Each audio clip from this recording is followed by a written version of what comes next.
has seen a 1,900% rise in anti-Asian hate crime in New York City alone, with 2,800 incidents reported across 47 states and Washington, D.C. This is a national crisis, and we need your help to call it out. Call it a crime. Call it what it is: racism. Let's stand up together against hate. Learn more at stopaapihate.org.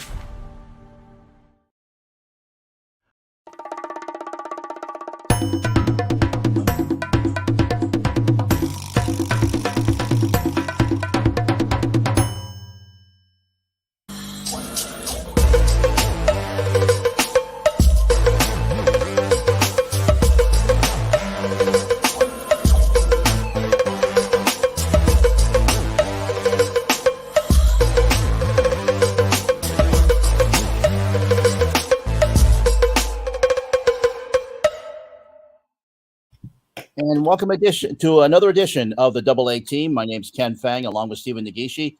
Glad you're with us on the Barroom Network, streaming live here on this Monday. And Stephen, nice to see you again. And we got another action-packed show today. Absolutely, Ken. So much happened between tonight and our last show back in February. So we have a lot to cover tonight. And we have two great guests. Who do we have tonight?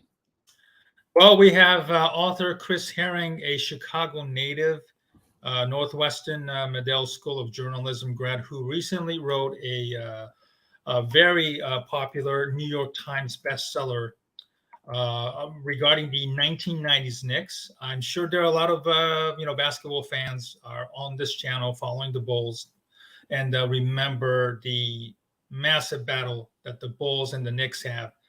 The epic battles in the early 90s. The title there, Blood in the Gardens, The Flagrant History of the 1990s New York Knicks. He is coming to talk about the book and his career as an author. And then the second guest, true to our the goal of our show, we have Mark Kim in the LA area. He is a former Missouri journalism grad member. He works for The Athletic and also worked for the ESPN and member of the Asian American Journalism, or is it Journalist Association? Mm-hmm. Yes. He's a member. He's going to talk to us about his background and the working in the industry as an Asian American. And we look forward to having them both on the show later on tonight. But let's get on to our first topic, which is always what's going on in the news. And Stephen, what's come on, of course, what's happening, we can't ignore it. What's happening in Ukraine, the Russian invasion of Ukraine, which occurred. It's been going on for a long time, but it's basically day 10. It's been also about 2 weeks. It happened right after the ending of the Olympics in Beijing.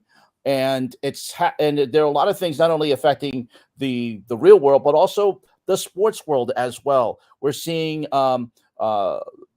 sports leagues and organizations calling for boycotts and calling for the end of various events, or at least suspending events in Russia, like the Formula One Grand Prix in St. Petersburg.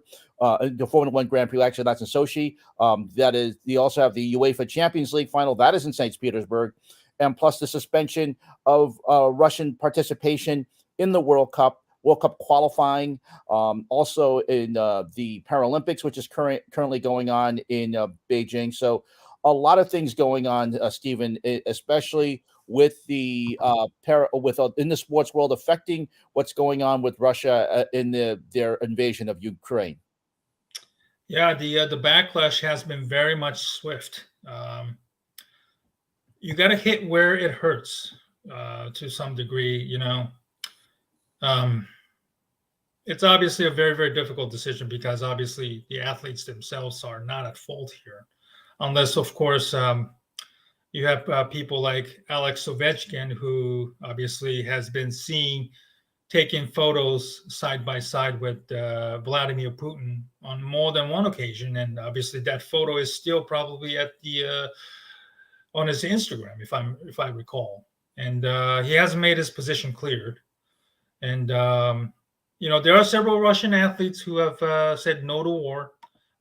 Tennis star Dmitry Medvedev, who's the new #1, dethroning Novak Djokovic. Said not so fast. And then Aldo, you could play that clip if you don't mind again. Said not so fast.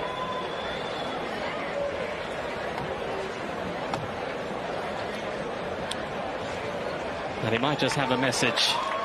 Andrei Rublev. I think we can get behind that. And so that was Andrei Rublev, I believe, in the recent tournament that he was involved in, that he wrote "No War, Please" on television. TV camera. Yeah. So there are, certain athletes who have spoken out. The Russians. I forgot the name of the athlete today who wore a Z on his uniform at the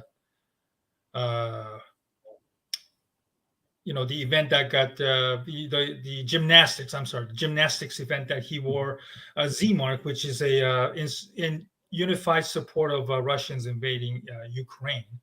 That he got into trouble. So there are certain athletes who are obviously, unfortunately, for the war and invasion of Ukraine, unfortunately. Yeah, and we also saw when the war broke out, women's player Evita Svitolina, who is from Ukraine, saying that she will donate her winnings towards the efforts towards the relief efforts in Ukraine. Most everyone, as you mentioned, with the exception of few athletes, have come out in support of Ukraine and saying that they want to be united and also denouncing what's happening. We've also seen what's going on with Chelsea, the owner, who is a Russian oligarch, Abramovich. He is going to be selling the team. He knows that he is going to get sanctions on him, so he's trying to sell that team before the sanctions affect him. We also have seen, as we mentioned, other events that have happened that are being canceled in Russia. The team of Russia being suspended from the World Cup, FIFA doing that, UEFA taking away the Champions League final, which is supposed to be in St. Petersburg in May. So, Stephen, we can always say that sports is, in a sense, trying to steer us away from reality, but the real world is really hitting sports, especially when you talk about Russia and Ukraine. No, the IOC, we've been very, very critical. You and I have been throughout the Winter Olympics and the Summer Olympics. Mm-hmm. When we had Professor Jules Boykoff, and the authoritative nations and figures have long used sports as a way of promoting themselves as well as the country. And it's no exception with the World Cup being held at Qatar, where thousands of workers have died ever since the Qatar has been awarded the World Cup. That's also a very authoritative regime that these Western sports organizations have long bowed down to, and now they're paying a massive price. IOC didn't go hard enough during the Winter Olympics with the skating. If you remember Valieva with the doping and everything, and initially, FIFA tried to do the IOC approach, but the backlash was severe because the nations that were supposed to face Russia, Poland made it clear that they're not willing to play if Russia is not being sanctioned, as did the other nations like Sweden, among others, who were in the World Cup qualifying, who were supposed to play Russia eventually. Depending on the outcome of the playoffs, they made it clear. So the backlash was swift, and obviously the FIFA wilted, and it's become a little bit of a pariah, as you can see on the article. The Putin and Russia have fast become sports world pariahs. If you look at the New York magazine, about how a lot of Russian athletes, especially in this country, so many NHL players making millions, but yet you have athletes like Alex Ovechkin who are still somewhat coy about his intentions or his support for Putin. We know where he is support at the moment, regardless of what they say. We had a lot of Ukrainian athletes speaking out against the Russian soccer players for not speaking out, and Russian national team captain, speaking out, saying that he's not a politician or anything like that. That's a real cheap cop out, in my opinion. You don't have to be a politician to know that, the war is wrong, and what they're doing is of a genocide. Every day that we're seeing, people being shot at and being killed on a regular basis. Mm-hmm. And the intel that the Chinese officials knew that the Russia were going to invade Ukraine, but because China was hosting, and we all know the relationship between Russia and China as a dictatorship communism country, that they support each other. Russia had to wait until the Olympics was finished. So this obviously adds more fuel to the fire of the anti Asian American sentiment that has been brewing in this country. And just today, Russia put out a list of nations that it feels is hostile towards them, including the United States. That also includes Taiwan, which China is trying to, has said is a runaway province. We don't know if they're going to be probably to try to take over, but maybe this is an impotence for them to do so. They also included a couple of other countries, including San Marino. I'm sure if other people are not aware that San Marino was actually a country in Europe, but it was interesting to see some of the names that were brought up by Russia today as part of those hostile countries towards the United States. Of course, not a surprise. Taiwan, not a surprise, because it's Russia is going to side with China as well. So it's very interesting, Stephen, how this is playing out. As you mentioned, the criticism of Russian athletes who refuse to speak out. Also the criticism of Russian athletes who are just guilt by association. Some who feel that they don't want to be lopped in with this, but unfortunately, as we mentioned, when you're part of such a volatile situation, we're going to be seeing something like this play out. And as long as this conflict continues, Stephen, I think we're going to be seeing more and more of this: the criticism of Russian athletes, the criticism of those who don't speak out. Oh, absolutely. We're seeing it over Europe right now. As you mentioned, the soccer players, the Ukrainian players, the support that they have been getting on and off the pitch. German club Schalke, and then Manchester United, they've already ended ties with the Gazprom, which is the Russian natural energy company that has been a long sponsor of Schalke, which is in financial troubles, as well as their major partner with FIFA World Cup. Manchester ending ties with Aeroflot, which is the Russian airlines. Obviously, the backlash has been swift. As you mentioned, Ken, Roman Abramovich, who owns the Chelsea, where Christian Pulisic play for, has already announced that he is transferring the his ownership and putting the team on sale, and will donate that money to Ukrainian efforts in rebuilding, which is somewhat of a joke in itself, considering his ties with Putin for a long, long time. Yeah. But the backstory is Roman Abramovich actually was born in Ukraine. His mother was a Ukrainian. Yes.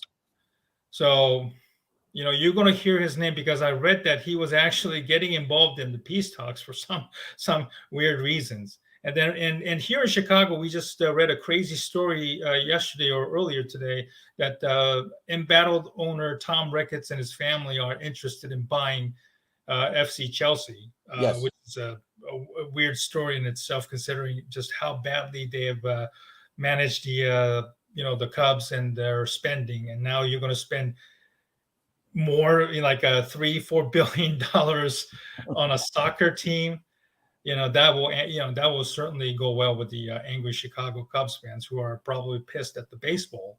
Uh, is on strike and probably on a lockdown for foreseeable future, but that's obviously for another time. The others, obviously, the Russians, the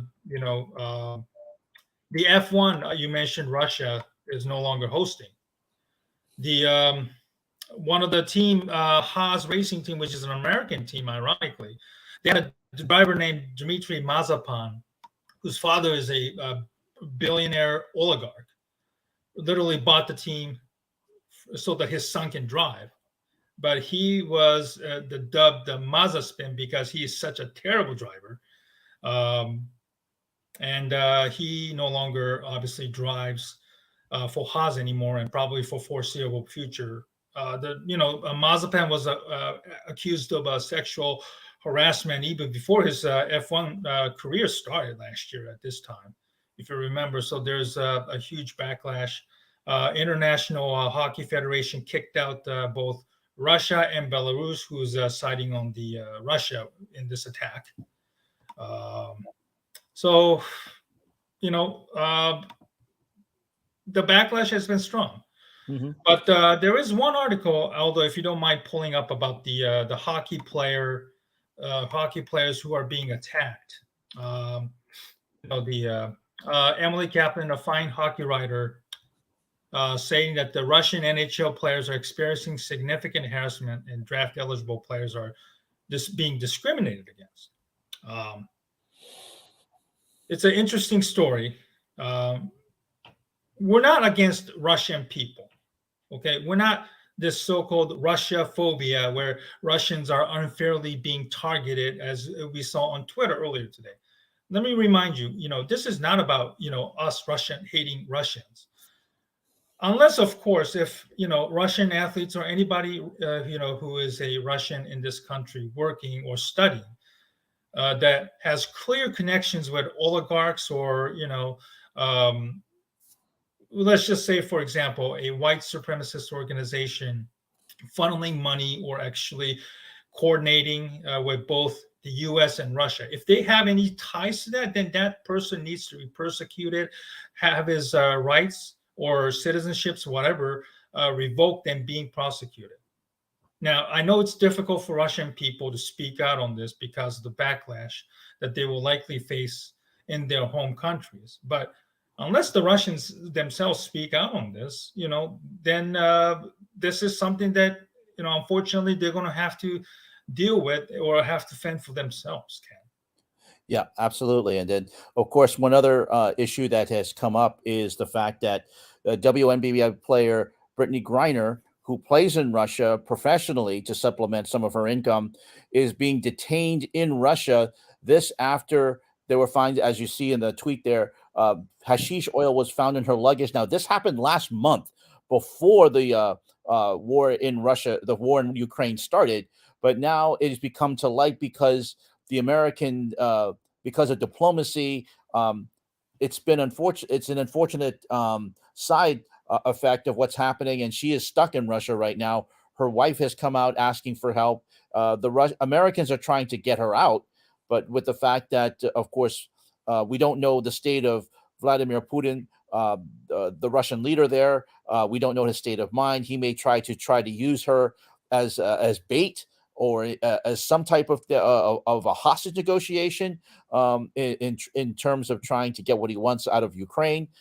So it's an unfortunate side effect of what's happening, and she is still there. And unfortunately, I don't think she's going to be out anytime soon unless we see some type of emergency negotiation between U.S. and Russia. Yeah, absolutely. I think a lot of people are very familiar with her time in WNBA. One of the legends in the women's basketball. It's not just her that have always played overseas when the WNBA season. A lot of players do that. Yeah, a lot of players do that because obviously the money playing in WNBA is peanuts, and they get paid a lot more playing overseas. So this is nothing new for those who didn't know about this. And I agree with you. This is a worrisome situation. We didn't know about this, that she had been held for 3 weeks now. Yeah. From what I read, and then there have been some outrage as to why nobody didn't knew about this. Was somebody hiding about this and stuff like that? So that actually, unfortunately, raises more suspicions, and obviously, time is of essence. And given Russia's hostility towards the Western nations that you mentioned earlier, you never know what will happen to her. And we pray that she gets out of there. She will be eventually released safely. Absolutely, and we certainly hope that this situation, and on our next show is Stephen in 2 weeks. We certainly hope that we pray that things will be better in Ukraine, and there'll be some type of resolution happening. And hopefully, we hope that Brittany Griner will be out in our next show by the time our next show happens in 2 weeks. Let's talk about another issue, and of course, that is going on between Phil Mickelson and the golfer who is trying to help with a breakaway golf association from the PGA. And he had some things to say about Saudi Arabia, which are really, really strange. For a long time, Phil was known as the lovable loser until he finally got his major, winning the PGA Championship, and now he's won his a whole slew of them since then, including the British Open and the Masters. But one thing that he mentioned, and as you see the tweet from Jason Sobel, is that he tried to talk about Saudi Arabia, and he mentioned the murder of Khashoggi a few years ago under the Trump administration, and then he just said, "Well, but he then backtracked, and then he said how much that the Saudi backed Golf Association was going to be helpful and help golfers make money, and then he tried to backtrack again. So it didn't really work out for him. And the fact is that it's raised a lot of eyebrows. It's raised a lot of questions, and he's getting a lot of backlash from other golfers from it as well, Stephen. Right. Although, if you don't mind playing the clip of Rory McIlroy criticizing Phil Mickelson. What did you make of Phil's comments earlier in the week? I don't want to kick someone while he's down, obviously, but I thought they were naive, selfish, egotistical, ignorant.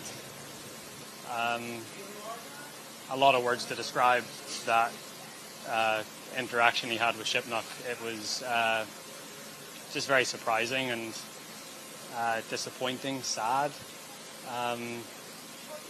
And I'm sure he's sitting at home sort of rethinking his position and where he goes from here.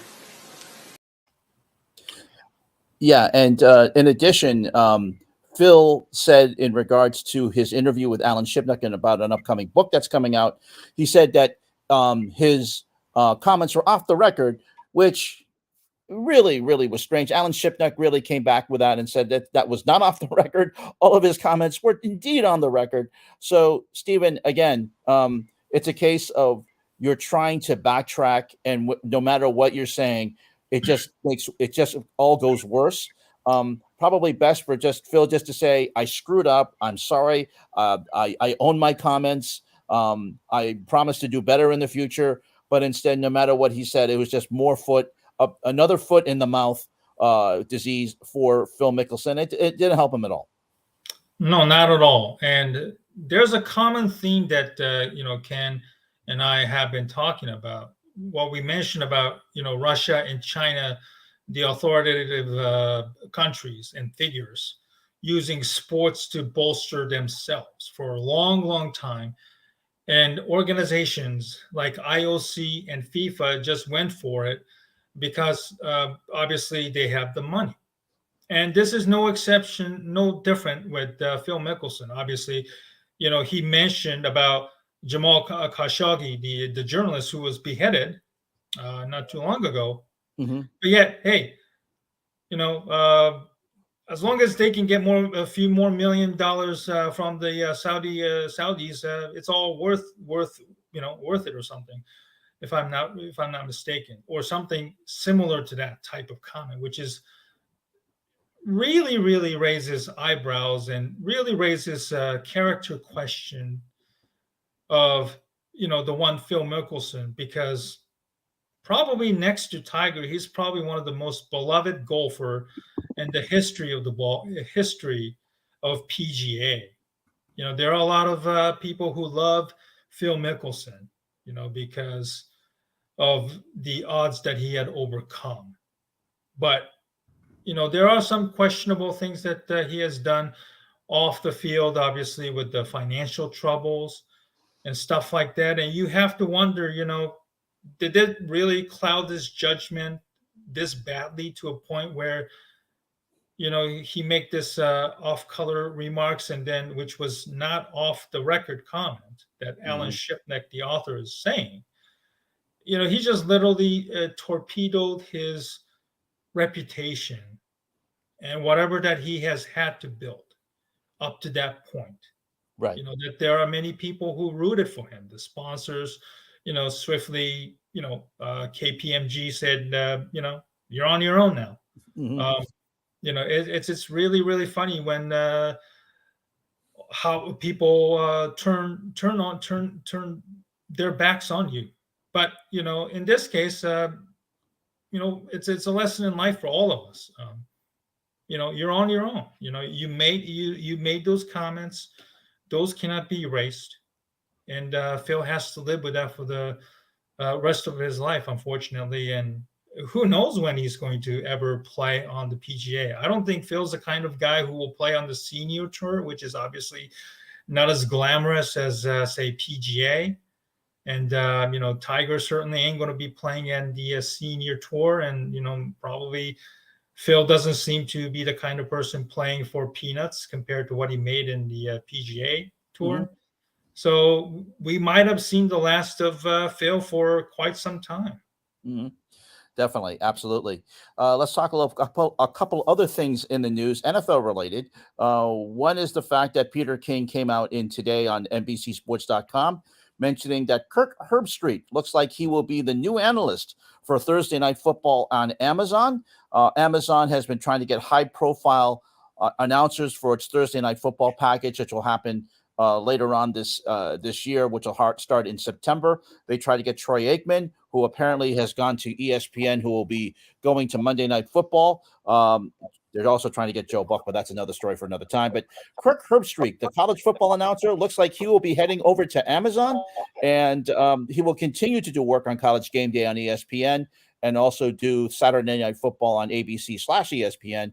But the fact is that, Stephen, it's an interesting move that Kirk, he's been wanting to add the NFL to his portfolio, and looks like he'll be doing it. And who is a partner is going to be, we just don't know. But I think it's a big feather in the cap of Amazon to get a big name for its package.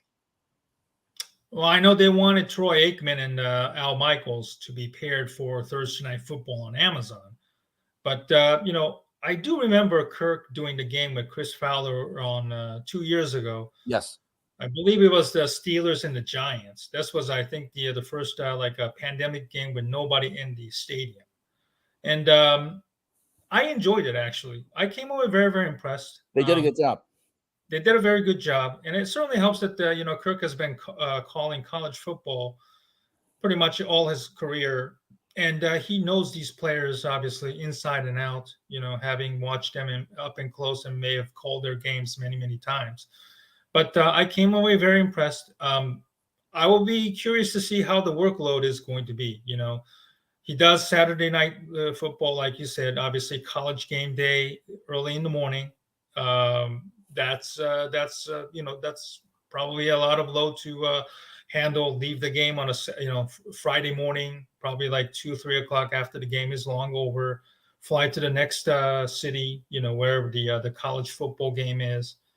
Maybe this could be it for, Kirk, doing the college football game day. Maybe he might just do a remote at a stadium, or maybe he just don't do the morning show. That's a 3 hours long. That's a taxing one as well, early in the morning. Well, yeah, and usually the game day is usually at the site of Saturday Night Football anyway. So Yeah.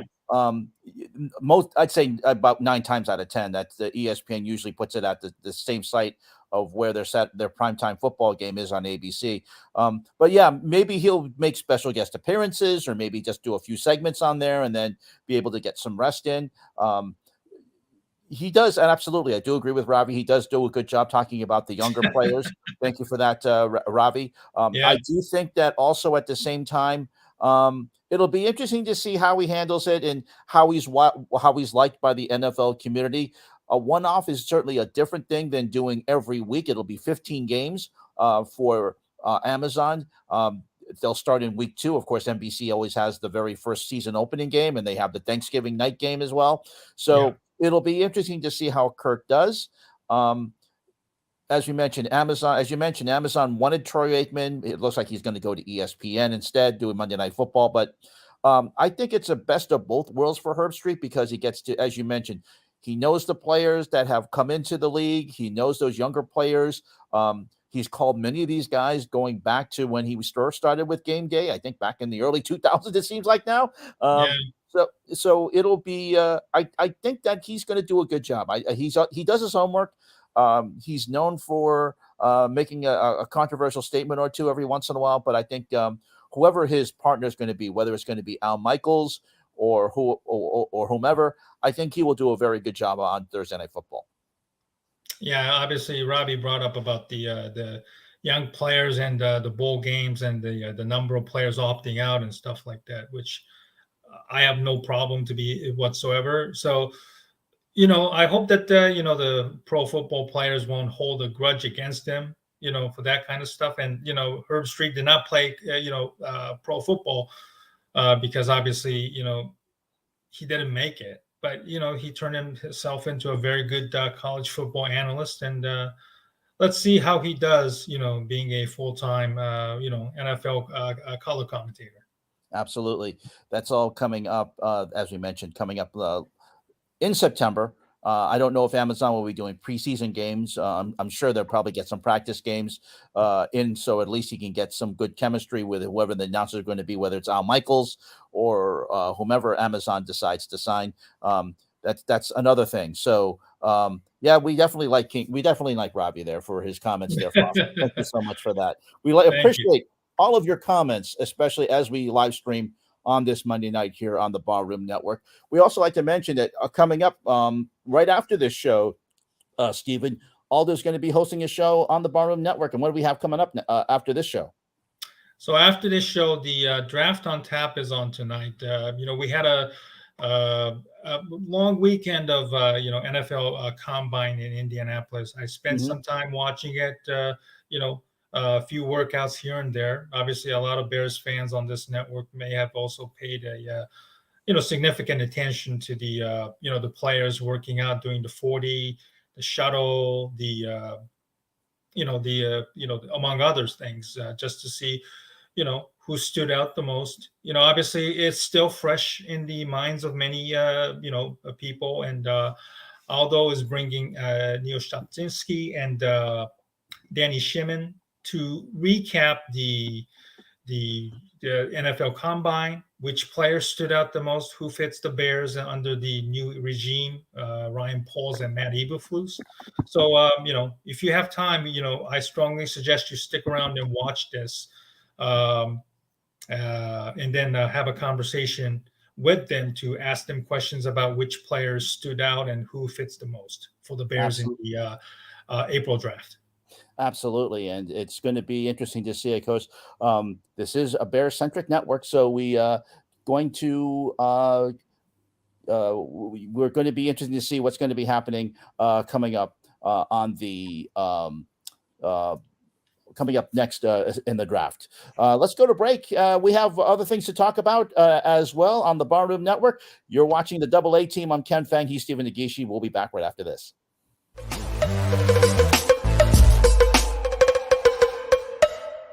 Ellis Hall, since I came here, has been expanded twice, and both times after we were gone, by the way. So we never got it. But I mean, it was tiny. Do you think that Olin Kreutz would politely ask you to leave the weight room because it was so crowded? I told you what Olin used to say to me. I know, that's why I'm asking. No, and that was at 5 o'clock when there's no players around. Oh, and Gabriel, get the out of my weight room. oh, And I go, oh, I think I got a commercial here.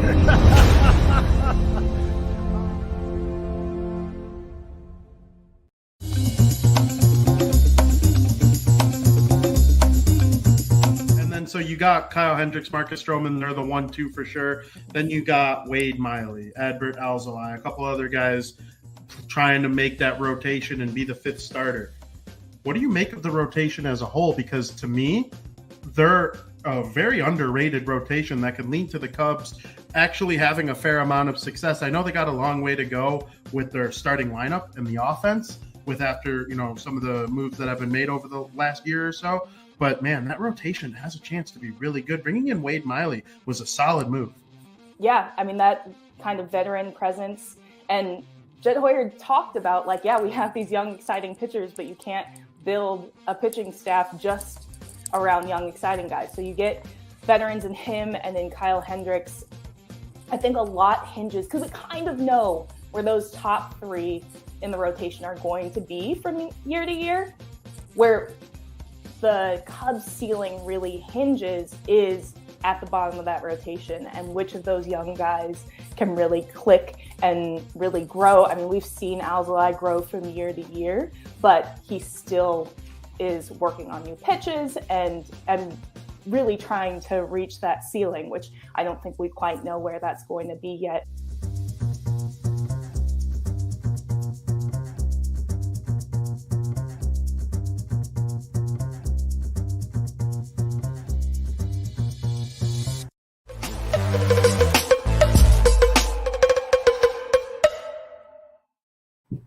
I really appreciate a good baseline, and that the cross in the last show. So you saw that in the promo for the last one. So I really appreciate a very, very good baseline.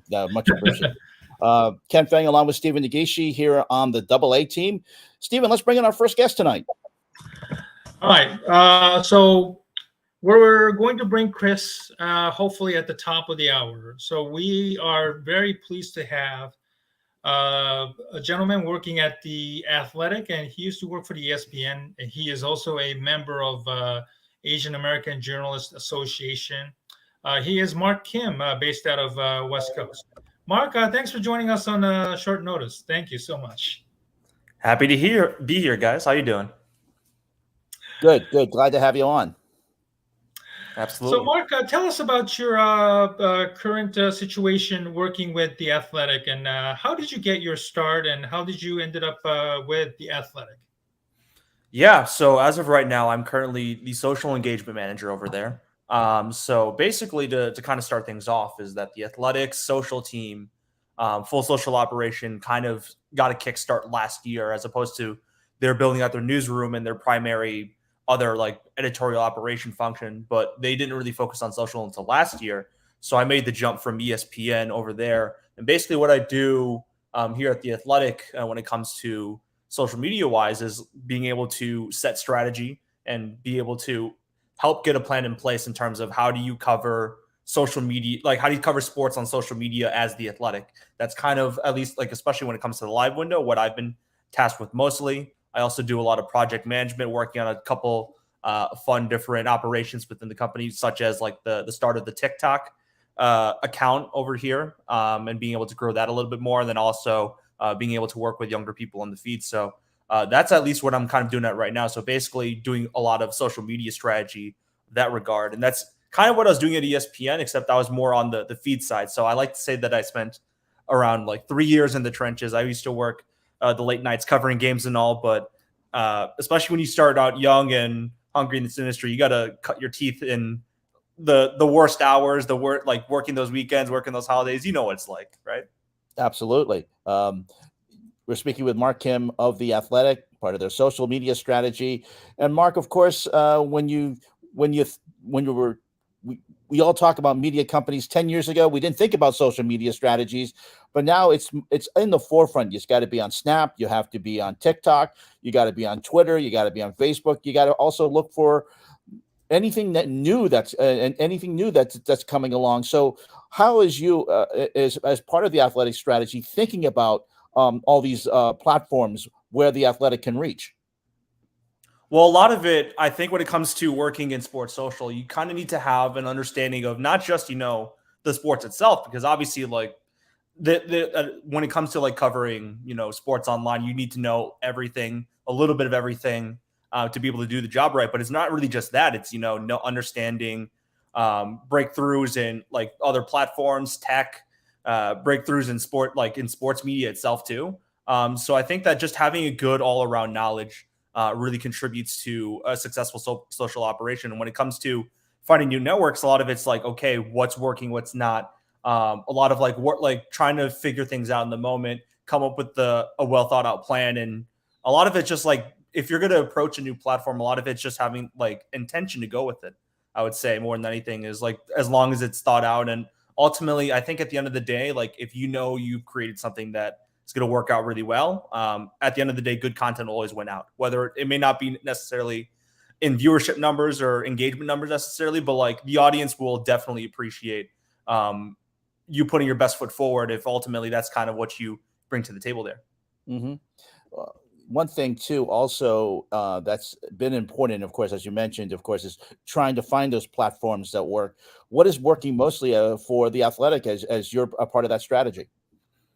Well, I think especially when it comes to covering the live sports window, I think that Twitter, obviously, that's the one that's been getting the most attention. I think it's been around for a long time. And I think especially considering the amount of work that The Athletic puts out, both like when it comes to putting out long form stories and being able to cover stuff in the live window and being able to like different things that get turned in during that time. I think Twitter definitely works the best, where it's like, okay, there's an individual moment that kind of comes up here.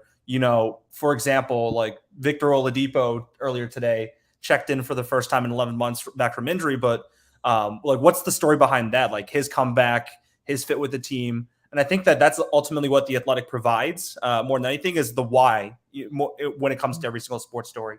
And which is why I think that Twitter works so well, where it's like you can have a moment that comes up and then at the same time, you can take your audience to the next level and say like, hey, I remember this piece I was reading here a little bit earlier, or like, hey, this editor flagged me this feature that came out like 2 days ago. Let's put this story all together and give people the full picture. And I think that on Twitter, it's especially easy, especially considering the volume, the activity from our writers to really make that work. And then obviously, I think when it comes to the TikTok, when it comes to strategy on that platform, I think obviously there may be a little less of the newsroom involved, but like the way that their growth algorithm kind of works, the chance to be able to reach out to a new audience.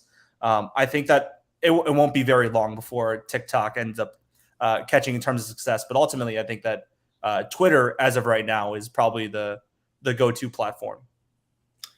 What's been the biggest difference between The Athletic, which is somewhat of a newer, operation compared to say ESPN from your time, and what's been your proudest accomplishment, say at The Athletic so far? So I think the difference between ESPN and The Athletic is ultimately your reach, where it's like, I put it a lot this way, where this time, like when I went to The Athletic, I stopped being David. Like I stopped being Goliath and ended up becoming David to a certain extent, where it's like when you're ESPN, it's like everyone knows who you are. If you make something that's good, everyone's going to see it because it's ESPN and you have that platform. It's like ESPN and Bleacher Report are usually the two biggest names when it comes to the sports social space. So basically, whatever you make, whenever your best idea is, people are going to see that more. But when it comes to working at The Athletic, and something that I'm really proud of this team and in general, just being able to accomplish is that, obviously the accounts have existed for a little bit, but ultimately being able to build a strategy from the ground up, being able to recruit with a smaller team, where I went from a team from like 30 plus to like, there's at least like 5 or 6 of us at the moment over at the Athletic. And I'm really proud that we have a full day side, night side operation, working with working the newsroom, working on like developing breaking news, working on the live window, all of that with the size of the team that we have, and including, you know, the quality of the work that we end up putting out too. So all that considered, and ultimately is like, we're not going to put up and like compete with ESPN or Bleacher Report at this current moment. You know, hopefully sometime soon it ends up becoming the case. But at the very least, you know, just being able to have a full-on operation and be able to put out the quality work that we do for a much smaller team with a smaller platform, I think has been one of the things I've been most proud to see from the Athletic so far with its social operation. One thing that in the early days of tying in media, big media with social media, was the shovelware, put those links out there, try to get everything in. But now it's about the content and putting out original stuff. So what is some of the stuff that the Athletic is trying to think about to get that, to make sure you get those clicks? So I think when it comes to the newsroom product, the writers really put in a lot of the work for us, where it's like they spend a lot of time with editors, they reaching out to sources, doing interviews, you know, putting together these fantastic stories. And ultimately, when it comes to the hands of the team that I work on, the audience team, which encompasses both programming and social, it's really, well, how do we like bring out the most potential and like the story that we're given here? And I think when it comes to that, it really comes down to like, what are additional elements we can do to help get people's attention, as opposed to, you know, just like, let's just put a link share in here and just kind of like, you know, just let it ride, give them the headline. I don't necessarily want our feeds to become like RSS feed necessarily. So the thing that I'm definitely proud of when it comes to bringing those two worlds together is being able to build an extra package where it's like, you know, even like being able to translate some of these stories from being largely text-based to more visual-based. So it's like being able to take a like 1,000-word feature and make it a whole Instagram carousel. I think that, you know, being able to like translate that storytelling has been a point of pride for myself and the rest of the team when it comes to bringing that all together. That kind of answered the question, right? I want to make sure I wasn't too far off the point there. No, not at all.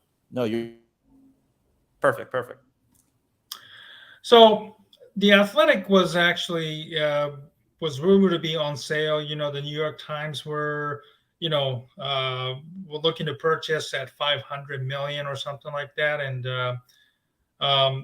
when you hear something like that, what goes through your mind? Are you worried about like a larger media, you know, taking over, you know, Athletic and maybe completely changing the you know, the structure and the atmosphere and the environment that you guys have built up on? I first off, I want to preface this by saying that I'm speaking for myself and not the rest of my colleagues here.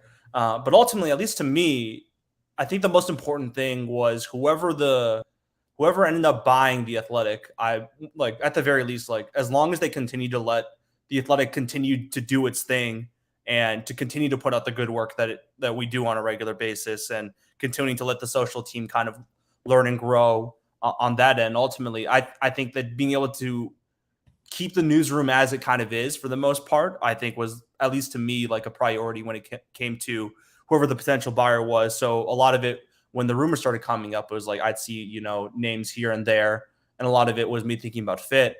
And when, you know, the New York Times ended up signing on, at least like from an outside perspective, it kind of made sense in the way that they kind of value the journalism and in the newsroom in general, and in the way that their kind of ethics kind of work.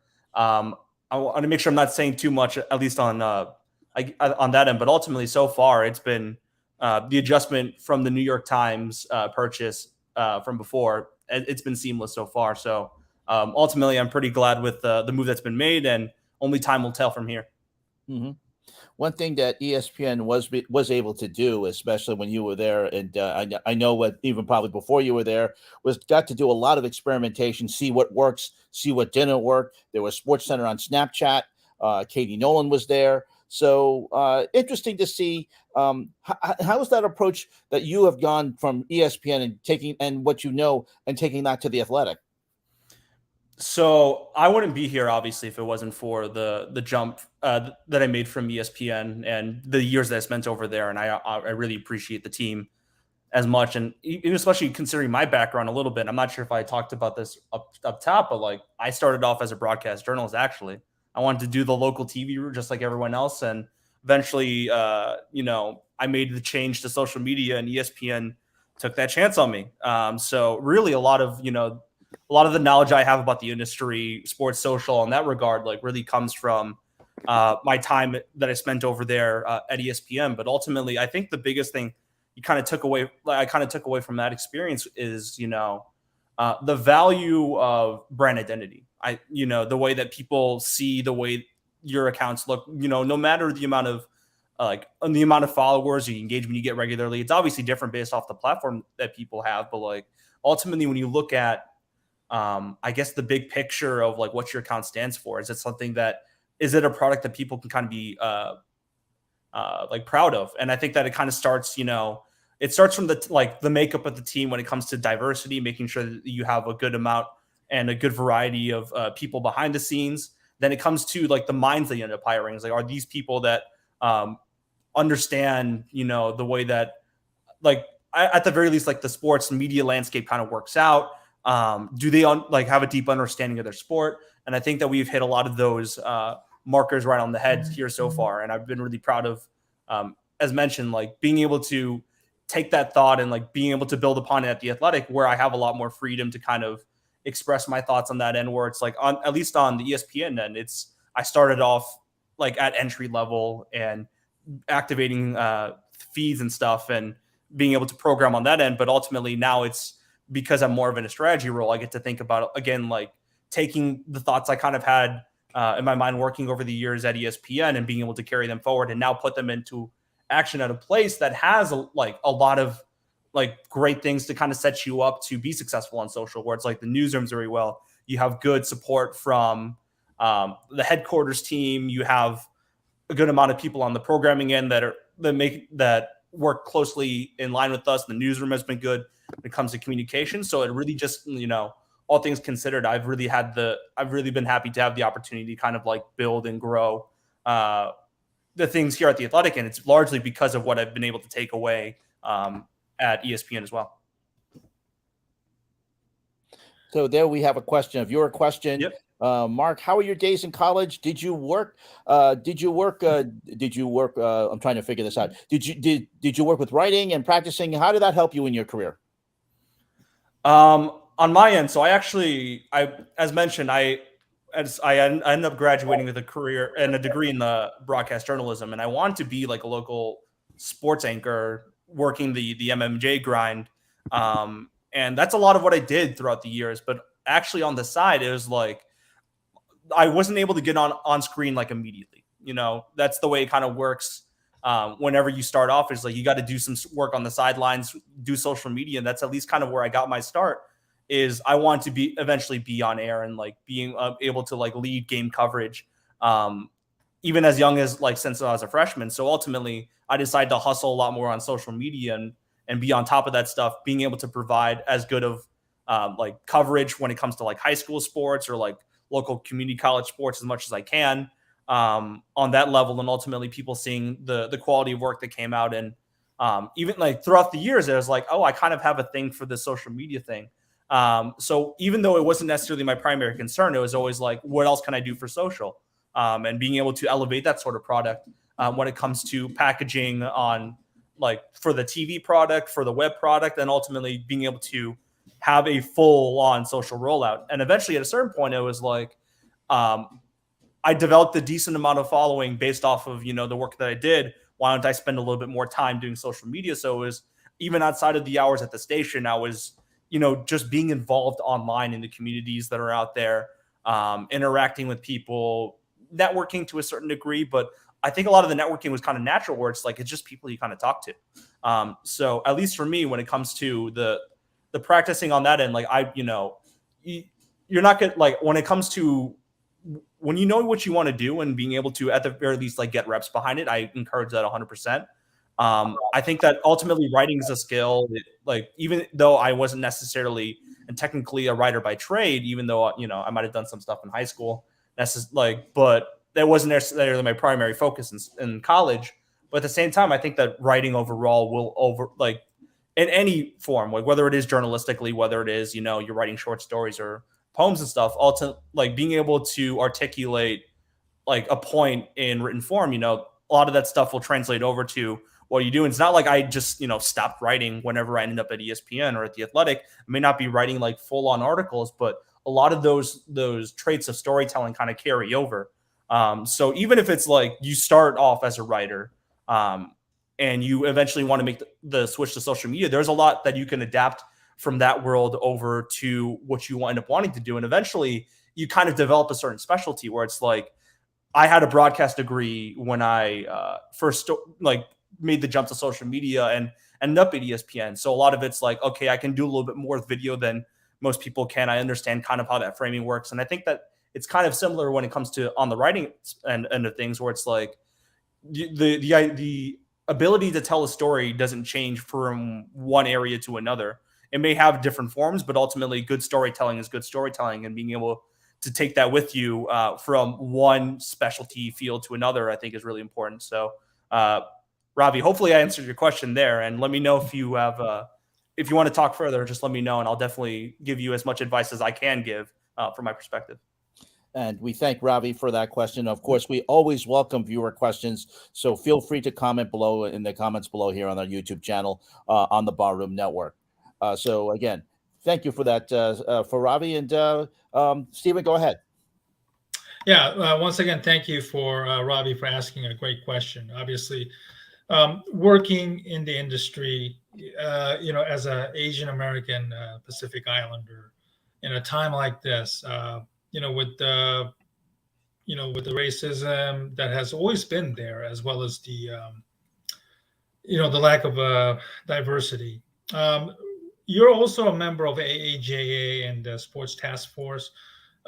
What can you tell us about your involvement in the AAJA, and what are the things that the issues that you guys run into that you're trying to change? So when it comes to my involvement in AAJA, I actually, when I made the jump from broadcast to social, they were the first area, group of people that were able to get my foot in the door when it comes to reaching out to recruiters and professional networks and stuff. And ultimately, I would say that I wouldn't be at ESPN if it wasn't for the people at AAJ that kind of helped me there. Being able to believe in my ability, even though I came out as a broadcast student, but it's like, oh, he wants to do social media. They had faith in the ability that I could do the job and help set me up to where I am now. And I owe a lot of, my career to the organization. And ultimately, they want to see more Asian representation in the newsrooms across the country, whether it is, you're working as a writer, whether you're working as a producer, or if you're on the video side of things, if you're on the social media side of things, just they want to see more Asians in sports. And, I think that's something that we can all agree on as a positive in this industry, just having more representation across the board. So, ultimately that's kind of what we're trying to do, and not just that, but also being able to create more opportunities for the next generation. Whether it is being able to open up more scholarships, which have helped a lot of very prominent journalists early in their career. So that's at the very least kind of what the organization's been all about so far. Mm-hmm. And as you mentioned, Mark, representation, always very important to all of us. And that's why we started this show, the AA team, in talking about Asian issues, especially in sports, and getting more people who look like us in sports, because it's just not just people who are white. It's not just people who are black. It's not just people who are Hispanic, but it's also trying to get more and more people into this industry. And Mark, I think it's a great job fantastic that you're part and doing a part of the Athletic, and getting more people who look like us into newsrooms.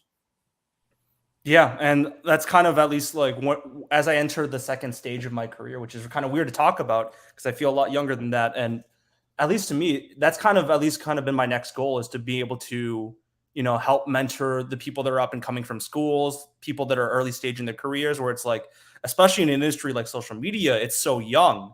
And that's kind of like the biggest thing that kind of sticks out to me, where it's like pre 2016, the full operation of having a social team and dedicating time and resources to that stuff wasn't necessarily as prevalent in the past. There may be companies that have done it before, but At least from my experience, I hadn't really seen a lot of companies really invest in social in that way. So a lot of people are like starting to come up and starting to see a lot of these issues that come when it comes to early stages of career and all that. So at the very least, when it comes to the sports social community, I definitely want to be involved, and being able to give my experiences, especially being at a company like ESPN and going through, again, as I mentioned, like the weekends and the late nights that I have in the past. And I think especially when it comes to social media, there's very much a problem when it comes to like feed fatigue, where it's like you are online a little bit too much when it comes to the job. And it almost is kind of it's a balancing that you kind of got to strike. So at the very least, like when it comes to something that I want to be able to do is being able to help people out with more like work-life balance on that end is kind of an example when it comes to something that when I'm talking with young journalists that I talk about, and making sure that people get the right amount of mental health balance to go with being able to chase their dreams. But ultimately that it doesn't just stop like that's advice I give to anyone I kind of talk to, whether it is a writer, whether it is someone that wants to do more stuff on camera. A lot of these lessons can be like molded and translated no matter, whether I'm talking to a social media specialist or a coordinator, or again, if I'm talking to someone that wants to be a beat writer for a team. I think, the grind may be a little bit different, but ultimately I think a lot of the wisdom can be passed forward and passed around.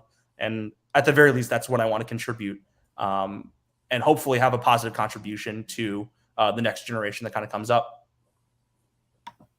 I understand you're from Naperville, outside of Chicago. Tell us about, you grew up in Naperville. What was it like for you? And what do you miss the most about the Chicago area, whether it's sports, food, or whatever it is that you remember?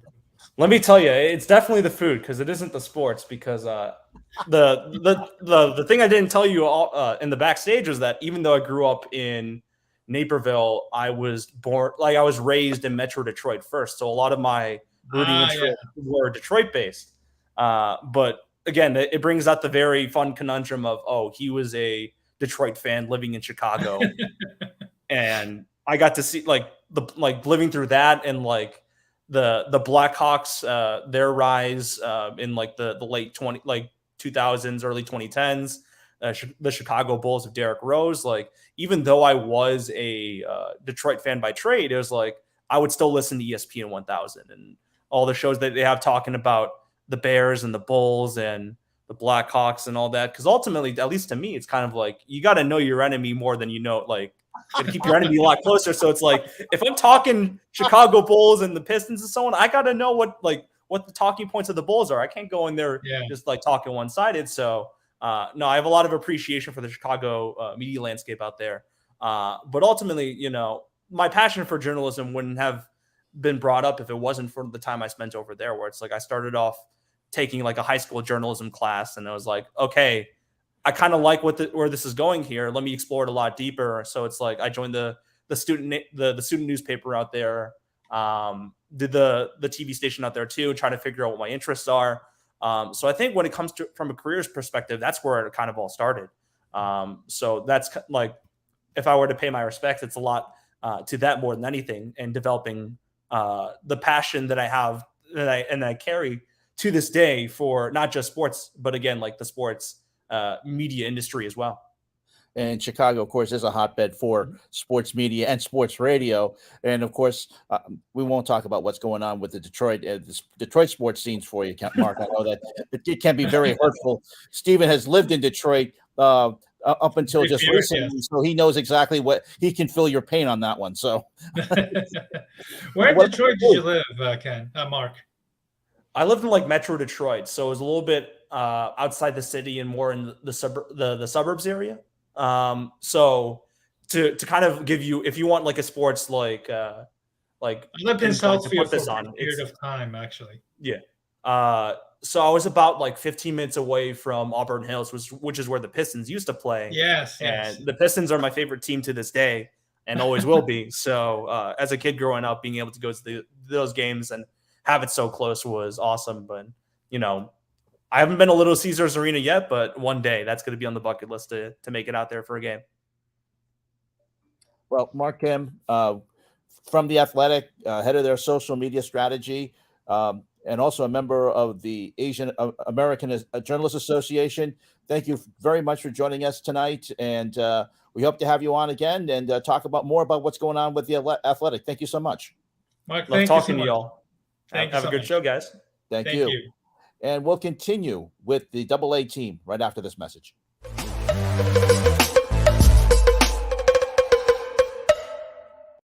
Really understanding the difference between empowerment and agency versus objectification. And the difference is always who has the power. If I choose that I feel my best and I look my best and I'm the most confident in a certain outfit, then I am empowering myself to make that choice and to tell you that I'll show you who I am and let you know who I am. You can't make those decisions based off what I'm wearing. But if it's objectification because the producers or directors or whoever runs a show is saying you have to wear a dress every show and high heels have to be this high, and you have to dye your hair blonde, it's a very different thing, right? So Right. I do think we have to remember that, because a lot of people will look at women who are stepping into their own sexuality and accuse them of not being also allowed to talk about harassment and other things. They're very different things. It's about choice and power.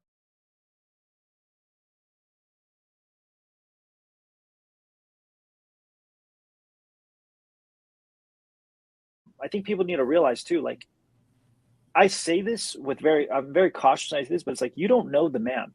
You don't know if he's going through a divorce. You don't know what's going on. So I'd rather try to understand the situation better than get trigger happy, jump the gun. Because if we're going to be honest, I could have easily went up there, knocked him out, and then just call the cops and go like, hey, problem solved. But then is that really a problem solved? You know, that's a temporary fix. Yeah, I knock him out, but who's to say he doesn't wake up and do that again later and become more violent? And you just totally, ruin this guy's livelihood over a dumb mistake. And again, I always tell you, I'm like, look, I'm no one to judge him. I've made mistakes. I'm not a perfect man. So the best that I can do is just make sure everyone gets home that night. What happens the day after tomorrow? I don't know. That was it. At that current moment, that's what I was kind of thinking.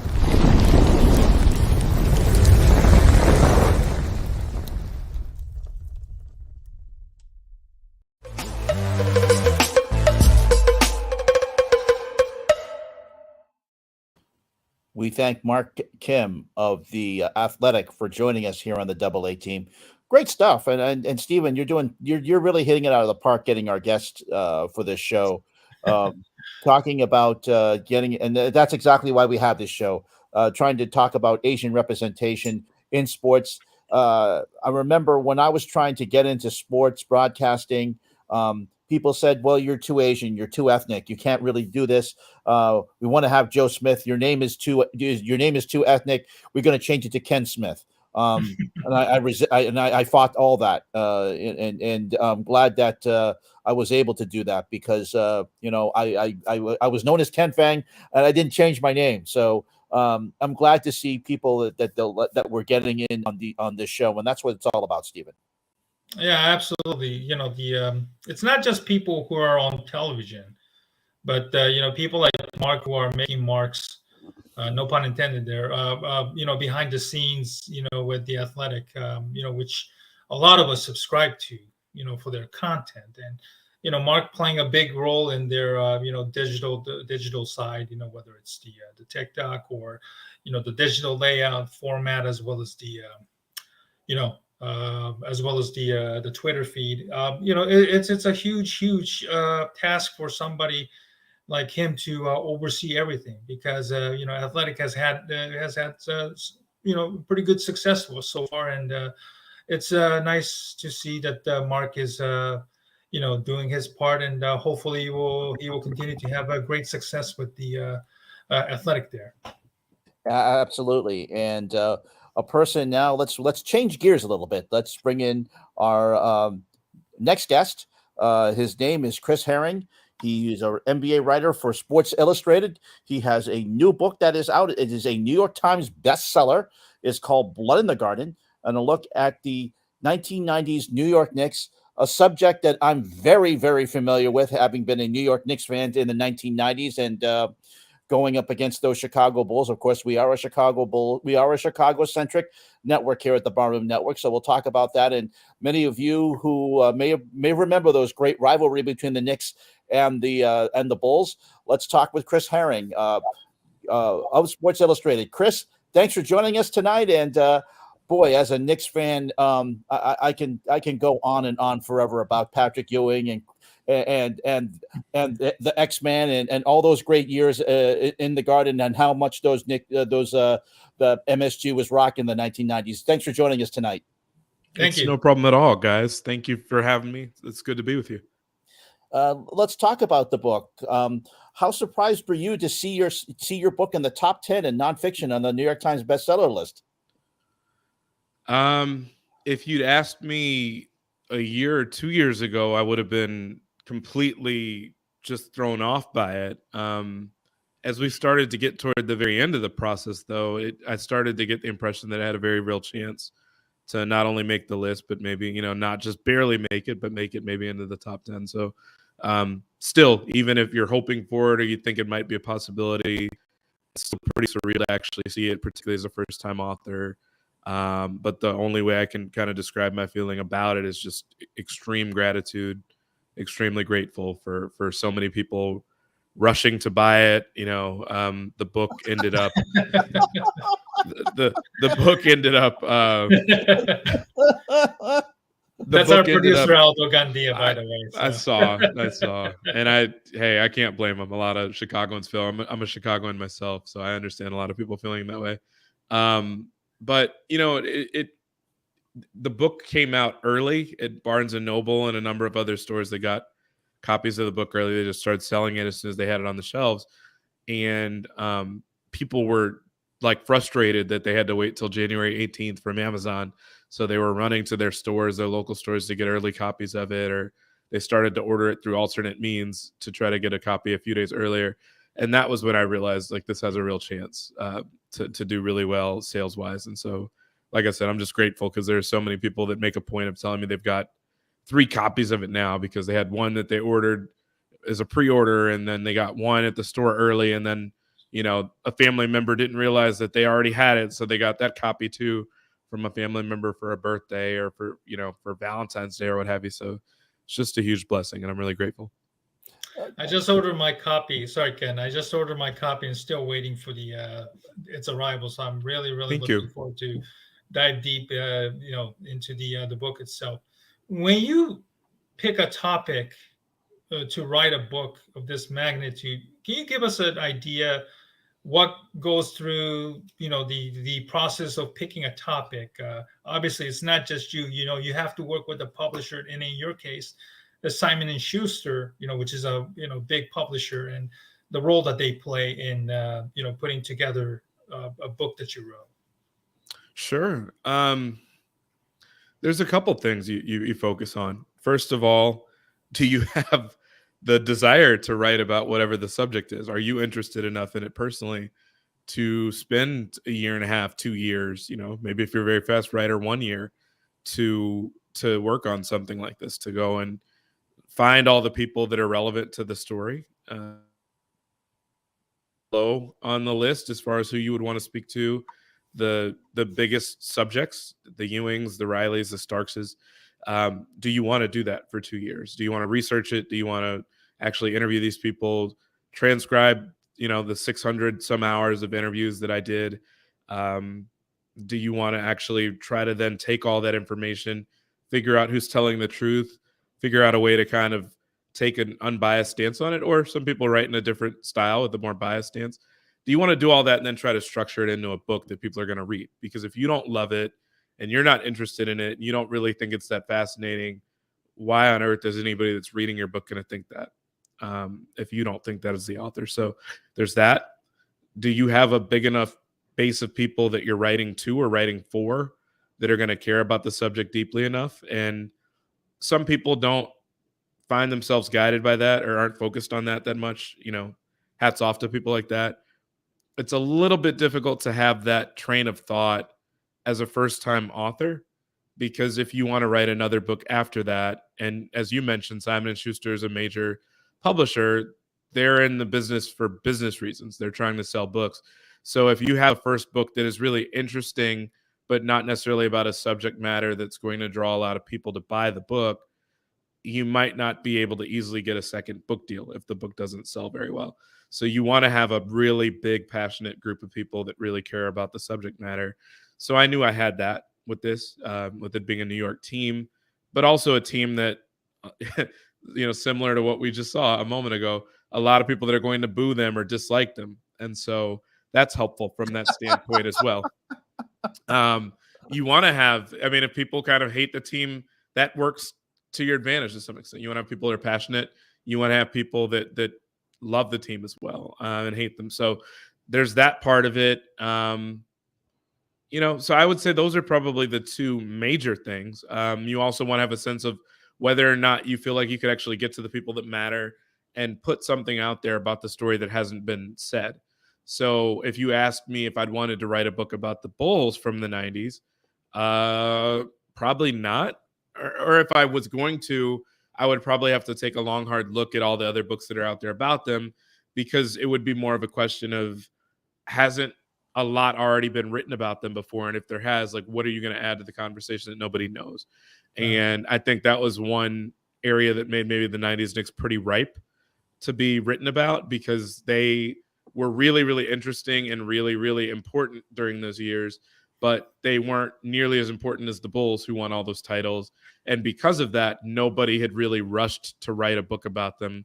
There wasn't one written about them, or at least not by a major publisher or by a major author. And so I think that kind of left a lot of room to tell a lot of stories that had never been out there, that, there was no social media back then. There have been no major documentaries done on them.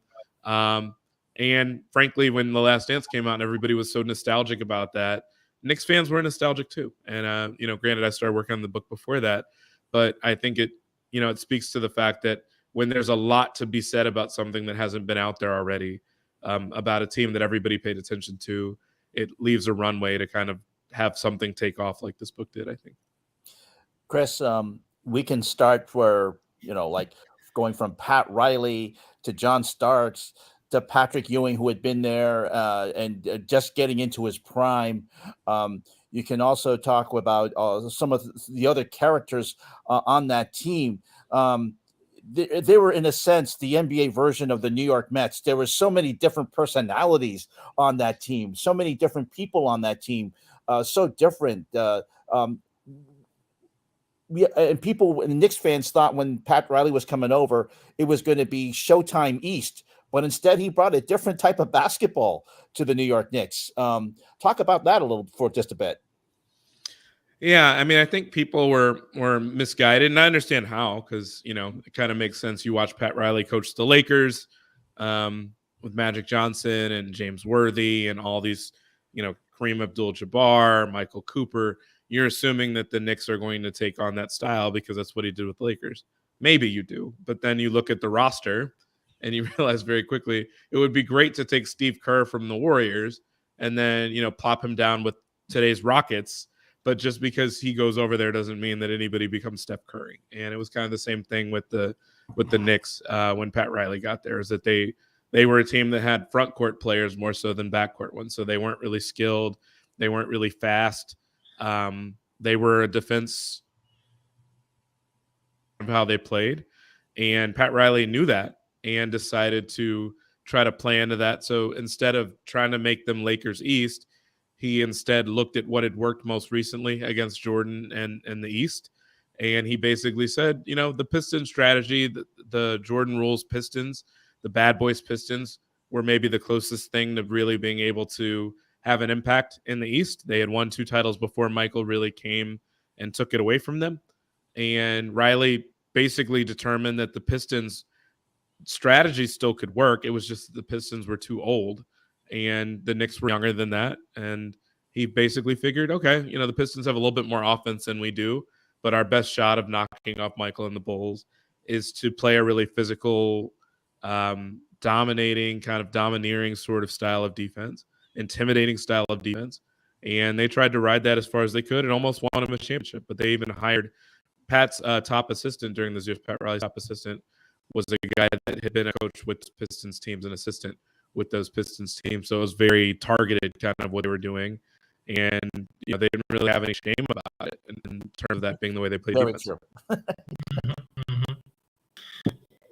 In the course of writing a book of this magnitude, you have this some sort of a conceived notion about these Knicks maybe not as bad as dirty as the Pistons, the bad boy Pistons. What was the biggest surprise that you've uncovered during the research and interviewing these former Knicks that you thought, wow, I didn't realize that he was such a a different player off the court or on the court? For me, I think it probably, if I'm drilling it down to one person, maybe two, but I would say one. Pat Riley is someone that I knew was a little bit of a maniac off the court, away from the court. Oh, true. I didn't realize he was this maniacal away from the court, near the court, on the court, in the locker room. It was pretty jarring to hear about some of the stuff that, frankly, he was a great coach. Nobody takes that away from him. You can't do that. But he, I think that there's certain stuff that he did back then that wouldn't be allowed today, that teams wouldn't allow, they wouldn't sign off on, no matter how many championships he'd won as a coach, because he had won 4 of them as the head coach of the Lakers before he came to New York. You couldn't take the team psychologist away from the players, in an NBA that claims to care about mental health now. Mm-hmm. You probably, if it got out, in today's social media era, that you were showing videos of Rams headbutting each other and car crashes right before you send your players out to play against the team, as a way of telling your team to play violently, that might not fly today. If you had a player that was inactive or was not going to play and was in a suit, walking into the locker room to prepare to go out to the court, while the rest of your team is sitting down listening to the game plan and watching you write on a blackboard X's and O's stuff, you could not then turn to that player in the suit and say, why the hell are you wearing that suit? If I needed you to give me 1 minute tonight to win a championship, couldn't I expect you to play that 1 minute if it would result in us winning the whole thing? And then the player saying, yes, of course, I could play 1 minute if I had to. And then Riley saying, then what the hell are you doing in that suit? As a way of intimidating him into playing the game when he's not physically able to. There's just a lot of stuff that was kind of there was a toxicity to some of it. I mean, it was just kind of the way stuff was back then, as far as just a really hyper-masculine team, a really hyper-masculine coach. And I think you had a player that did not fit all those things in Charles Smith, who Riley did not really understand his purpose and did not understand his role, and tried to make him fit something that he wasn't. And, I won't say it ruined Charles Smith. I think his knees ruined what he could have been as a player and what he had been as a player. But Pat Riley psychologically did not do him any favors either. And, that's something that I don't think reflects very well on him all these years later, knowing that Charles Smith had chronic knee problems. And I don't know that Pat, would handle it the same way. Maybe he would have, but I think he was kind of an over the line, over the edge sort of guy. And I think, frankly, it was part of the reason that he had to move on. Also money, obviously, what Miami was putting out there for him is, in the form of an ownership stake and everything else. But he was just so over the edge all the time. And I don't think that you see much of that in today's NBA, because it wears guys down. It wears the people that have that mentality down, the coaches too. Absolutely. I mean, you talk about Charles Smith, and of course, as a Knicks fan, I'm still bitter about the Charles Smith being blocked in the Eastern Conference Finals. Sure. But of course, you talk about that team. You had people like Anthony Mason on there who would be in the lanes and try to intimidate Scottie Pippen going down. And as you mentioned, the Bulls had gone through this with the Pistons beforehand. How much were they mentally tougher when they finally got to go into against the Knicks, knowing what they had gone through with the Pistons, and yet seeing this similar type of tactics that Pat Riley had decided to put on and try to pull against the Knicks in the Eastern Conference Finals? Yeah, it's a great question. I'll put it this way. In 92, the first time that the Bulls played the Knicks during the Pat Riley era, they had played against each other the year before that in 1991 before Riley got there, and the Bulls just mopped the floor with them. They literally swept them.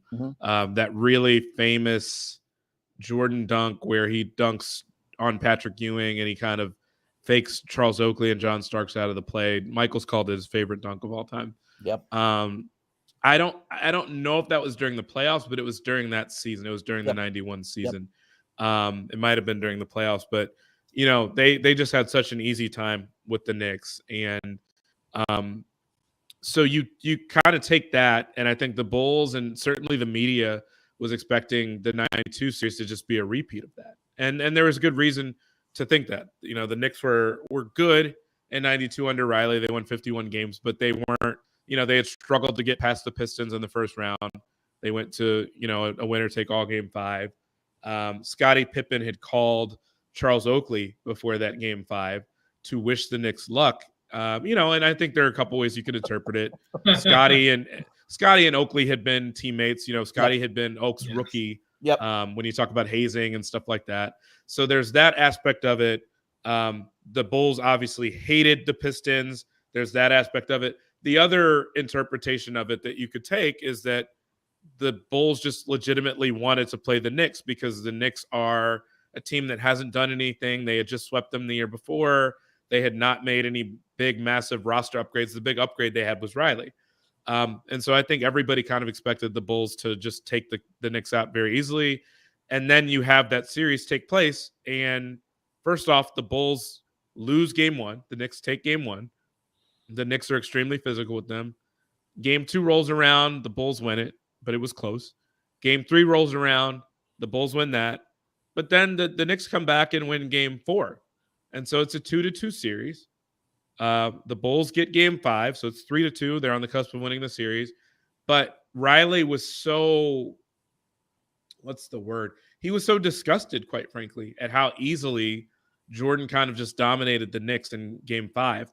And so his messaging was so violent between games 5 and 6 that he started kind of imploring his guys. And he showed that dunk I was just telling you about on a loop. It would be the equivalent of like a Vine now. I guess Vine doesn't exist anymore, how quickly that came and went. But it was the equivalent of a Vine, and he showed it on a loop for like 7 minutes in the locker room. And he just showed it and showed it and showed it for 7 minutes. Finally turns it off and on a VHS. And he says, "This makes me sick." And he said, "One of you guys, if Michael comes into the lane, is going to knock Michael Jordan down to the floor and not help him up. Because you can't let him just take from you. You can't just let him have it. You guys are friends with him. He just feels like he can take from you. And you guys aren't really telling him he can't do it. So someone needs to send the message that this isn't going to happen anymore. Because if you want to beat this team, you have to take it from them. You can't just be nice about it. They're not just going to give it to you, especially Michael Jordan. You have to take it." And so there was a violent sort of messaging. He had put that in the players' mouths from a media standpoint the day before at practice. And so Michael was hearing this stuff from the media and being asked about it by the New York media. And he, at a certain point, actually went as far as to say, "I can't wait for this series to be over because this is brutal. I feel like they're going to take my head off. I just want the series to be over." So to that point, from that standpoint, not to mention that Scottie Pippen was being vastly outplayed by Xavier McDaniel. And Xavier McDaniel, when I quoted him for the book and interviewed him for the book, he said, "I was taking a shot at Scottie's head every chance I got." He was trying to hurt him, and he did, by the way. Scottie had a really badly injured ankle, which was part of the reason that the X-Man was outplaying him. So, in my opinion, prepared just because they played the Pistons. I mean, they almost lost that series. The Knicks beat the life out of them in game 6. And so it went 7 games. It was the first and only 7-game series Michael Jordan played for several years in that championship era. I think it was like 96 or 97 before he had another 7-game series as a Bull. And this was 92. So, I don't think the Pistons really readied them for this in any way. I think they were kind of caught off guard by how physical the Knicks were. They had something by the end of the series. It was like 6 flagrant fouls to none. In that series, the Knicks did. It was just extremely, extremely physical, and the Bulls did not seem to want to have much to do with that team at all. Absolutely. I mean, this is bringing back great memories for me, but also painful memories of that game 7-2. Let's bring in our producer Aldo Gandia. He has a question for you, Chris, about him from the Knicks perspective, from the Bulls perspective. I'm sorry. Go ahead, Aldo. Sure. I got to tell you, this is a fantastic book, Chris.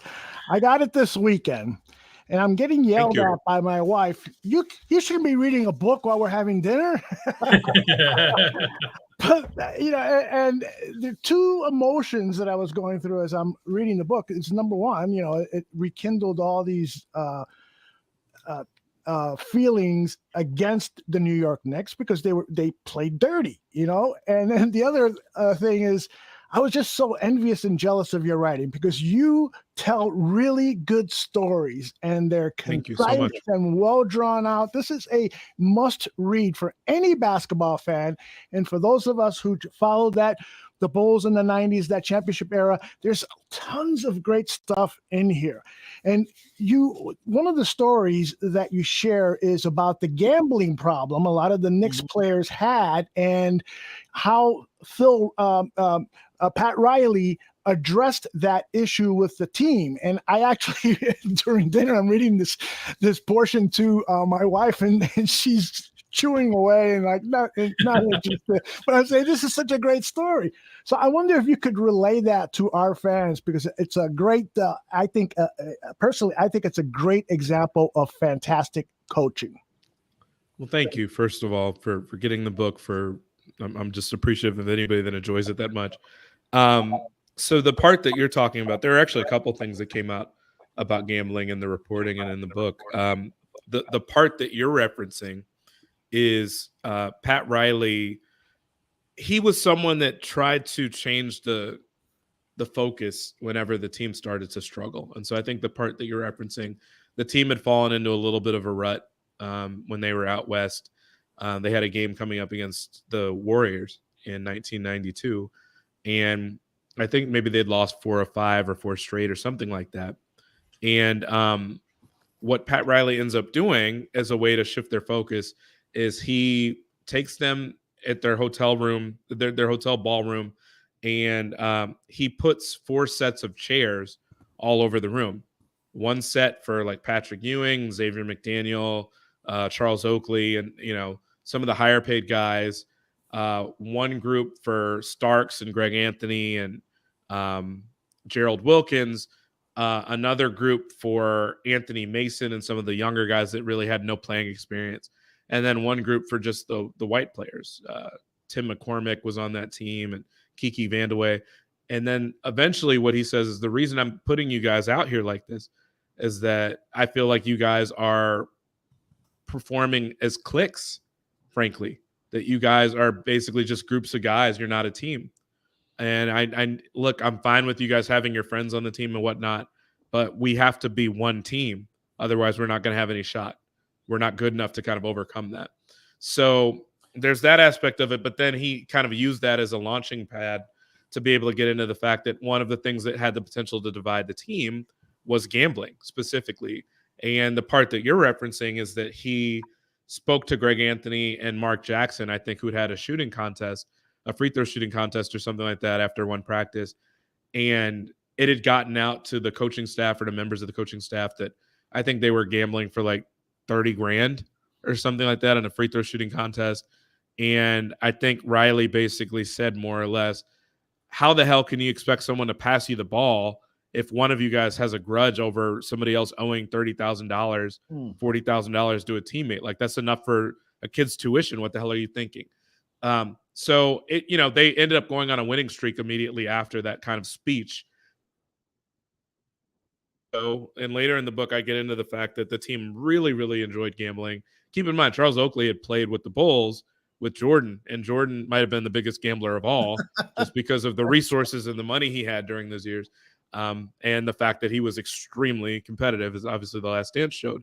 So Oakley had some of that to him as well by the time he got to New York. He always wanted to gamble.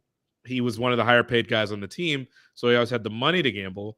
He was someone that, I reveal in the book that carried 50 grand or so with him on any given trip in a leather duffel bag. But the team was constantly playing cards on the flights. So him, Ewing, other guys. But what ended up happening over time is that Oakley would get furious with teammates, a lot of whom were younger, who either didn't want to participate in the game because they just said they didn't have enough cash to do it. Or even if they had the cash, they didn't make enough money to do it. But a lot of times they would use the excuse they didn't want to sound like they didn't have it. So they would say, I just don't have enough cash on me to play. And so Oakley heard that, would get really angry about it, but what could he do? Eventually, he went out and bought one of those credit card imprint machines, the old ones that you use at the mall and stuff like that make whoosh whoosh sound. Yeah. The scanner, basically, he went and bought one of those machines so that he could rid his teammates of the excuse that they didn't have the cash. And then he would tax them anywhere between 10, 12% of whatever the money that they were putting down on the game was. And that was what Charles Oakley did. But this was a team that really enjoyed gambling. Patrick Ewing played the lottery essentially every day, scratch off tickets and stuff like that, despite the fact that he was maybe the second or third highest paid guy of the era. 125 million over the course of his career, I think it was. So, I mean, it was an interesting team from that standpoint, certainly. Steven, go ahead. Wow, what an amazing story. You grew up in Chicago, obviously. You went to Northwestern Medill School of Journalism, obviously produced some of the, big names in sports journalism, as well as, in media today. I didn't go there. I teach there. I teach there now. I teach there. I went to Michigan. I apologize. No problem. No problem at all. But yeah, I didn't go there.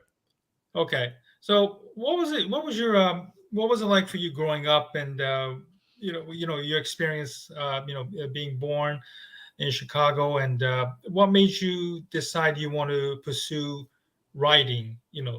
Become a sports writer / journalist. Sure. Well, I grew up in the suburbs of Chicago. I grew up in the south suburbs. And for me, I always loved sports. My mom thought that I was going to become a sports agent because I was that nerdy kid who would read the back of the baseball cards and play the video games and memorize players' batting averages and the fact that Frank Thomas hit 323 and whatever it was, 1993 or 1994, whatever it was. I could still tell you that sort of stuff. So she figured that had to have some purpose, like me memorizing or wanting to memorize those sorts of things. So I was always into it from that standpoint. I liked watching the sports and understanding, how they operated, the players operated the way they did, and how good the players were, or how certain players weren't that good, or how to figure out whether they were good. And then, I got old enough to play sports myself. I was pretty good in baseball. I played basketball until, frankly, I wasn't really tall enough to do it anymore. I played at a really good school that went to the state finals. We ended up losing the state championship game to Sean Livingston's team in Peoria. But I went to high school with someone that played pro and was a lottery pick, and Julian Wright. He was Mr. Basketball in Illinois my senior year. But I played baseball, up until the time I got to the very end of high school, and realized I always wanted to go to Michigan as a kid. My parents met there as students. And so when I thought about it, I was like, well, I know I want to go to Michigan. I know I'm not realistically good enough to play baseball there, or any sport there for that matter. So the thing I really know that I want, even in high school, because my high school had a radio station, a TV station, and a school newspaper, I was involved in all three, and I knew I really wanted to be a journalist when I got to college and when I graduated from college. And so knowing that in high school, I started to look at what would have been my senior year of varsity baseball and started thinking, if I'm not going to play at the college level anyway, there's really not a reason beyond enjoyment and pleasure to play it as a senior when I could just cover the baseball team and broadcast the games on the radio station. I'm probably better served doing those two things than I am by playing, other than like the camaraderie of being a teammate, and playing with teammates and stuff like that. So I told my varsity coach that I was not going to play as a senior. He was utterly confused because he basically was like, you'd be a starter and blah, blah, blah, blah, blah. Wonderful, and then obviously it tugged at me a little bit. and my teammates didn't understand, but I figured I had a chance to become a professional in one thing, but not the other. And, so I think I made the right call just as far as, how my career has progressed since then. But yeah, I've known I wanted to be a journalist since late sophomore and junior year of high school. Chris, of course, we're talking with Chris Herring, who fantastic stuff about the 1990s New York Knicks, and the book is out and in the available, as they say, on Amazon and all bookstores near you. Chris, continuing to talk about the 1990s Knicks, they had great rivalries, of course, not only with the Bulls, the Indiana Pacers, and eventually Pat Riley going over to Miami, where he coached there as well. Talk a little bit about Riley's leaving the Knicks and how that kind of left them in the lurch for a bit. Sure. It did. I mean, it's weird because, I tried to get this across a little bit in the book. The Knicks knew at a certain point he was leaving. I don't know if you could go back as far as during that last season in 94-95 and say that they knew, but certainly, the way, for instance, the big thing that Knicks fans, maybe yourself included, can really harp on is that he faxed in his resignation. Yes. Which is obviously still really, grinds Knicks fans. Sure, it grinds their gears for sure. I understand fans being upset about that. The truth was, the Knicks management knew he was leaving by that point. They weren't surprised by it. It probably was a bad look. It actually reminds me a little bit of when you've got a defender in basketball that is guarding someone in the post and knows that a guy is going to lean into them too much, and then the defender backs away and lets the post-up guy fall down. That's kind of what it felt like the Knicks did, is like they knew Riley was leaving, but they weren't ever going to let him out of the contract. They wanted him to look like the bad guy. Yep. He sent in the fax, and then the Knicks reacted, and they're like, oh my God, he sent in a fax to quit. And it was like they knew he was quitting. They really didn't mind the fan base turning on Riley because it gave them more leverage to kind of look like the scorned lover, as opposed to being the bad guy. The Knicks, I don't think they fundamentally did anything wrong. Maybe, Riley said that Dave Checketts was not honest with him about something. We'll probably never know. Pat didn't speak to me for the book. I spoke to everybody in his orbit I possibly could. I asked questions of Pat, even after he declined to be interviewed. I did email him a set of questions and kind of all the accusations that were out there, allegations that were out there about the way he handled it. But so the Knicks were not completely flat-footed when he left, because I think they knew he was going to leave. So they did have some options. I think the one that maybe is forgotten about that, I spent some time writing about in the book was Chuck Daly as a possible replacement, a guy that probably would have replaced him better than anybody. Because, keep in mind, the Knicks got their style of defense from those Pistons. Patrick Ewing had played for that dream team that Chuck Daly coached. If you're talking about well-dressed coaches during the 90s, you can go Pat Riley, and then the very next coach you think about is Chuck Daly. Different sorts of hair, but Chuck Daly had pretty good hair too. And just a guy that people respected, but probably Chuck Daly probably had a better personality than Riley did, as far as just Riley was really, really super edgy all the time and really hard to get along with after a while, and kind of an acquired taste after a while. Chuck Daly, the Pistons players swore by him, and Dennis Rodman kind of went off the rails a little bit after Chuck Daly left, I think because he was so personable in dealing with him, and you could tell that he cared about Dennis, and Dennis cared about Chuck. So he would have been probably a perfect fit for the Knicks, but what ended up happening, and I have this in the book, Chuck said no to the offer. Yep. The Knicks moved on. But then, according to the team doctor from those years, who also served as a team doctor with the Dream Team, who was very good friends with Chuck circled back like 36 or 48 hours later to the Knicks and said, I actually made a huge mistake by saying no. I'd still really love to have the job. And the general manager from those years, Ernie Grunfeld, claims it didn't quite happen that way, but he basically did confirm that Chuck Daly did circle back at one point. The job. He claimed it was more like a year later that Chuck circled back.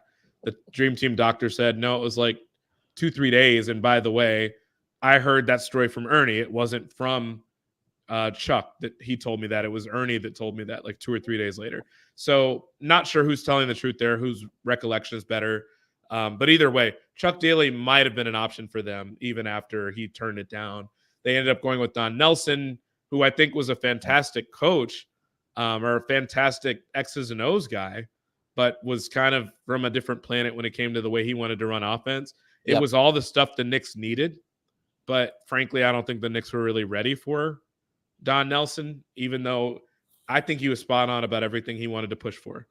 A point forward to run the offense so the Knicks could make better use of Derek Harper as a shooter and maybe take some of the burden off Patrick as a low post option, taking the burden off Patrick as a low post option because he's starting to get older, letting the offense flow differently and using kind of inverting the positions the way he done with Golden State to have Tim Hardaway post up and Manute Bol shoot threes. Patrick was capable of shooting from outside and loved to do that anyway.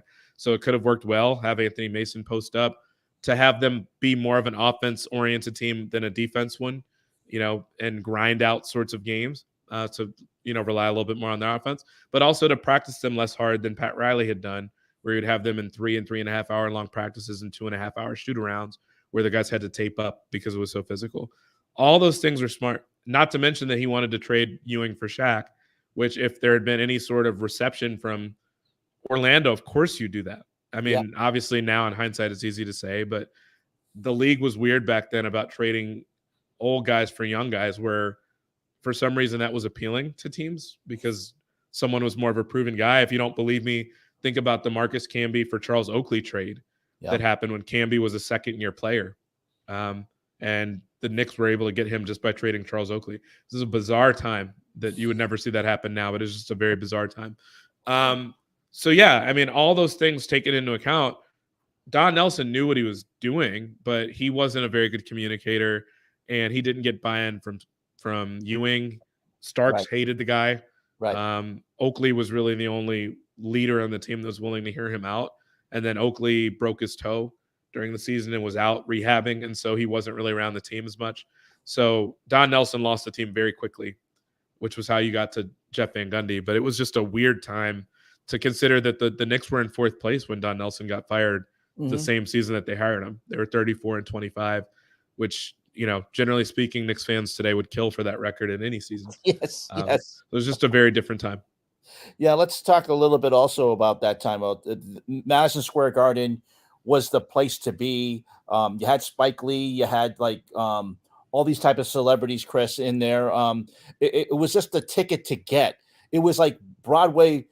It was like Hamilton. It was like really the ticket to get at that time.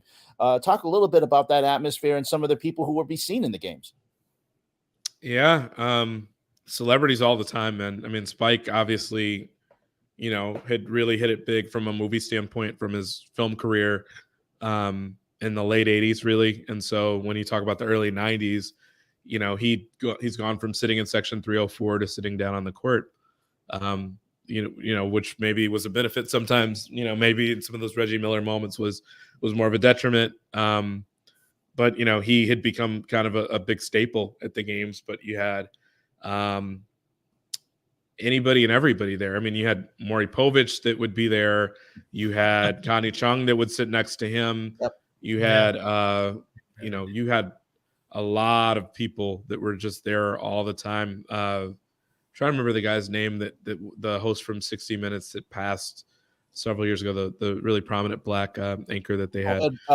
Ed Bradley. Ed Bradley, exactly. He was a huge Knicks fan. I heard he essentially was watching the Knicks on his deathbed, which, shows how dedicated he was, but also kind of made me a little bit sad. If it made him happy to watch it, I'm happy for him. But sad just to think that, man, I wish they could have given him a little bit more before he left.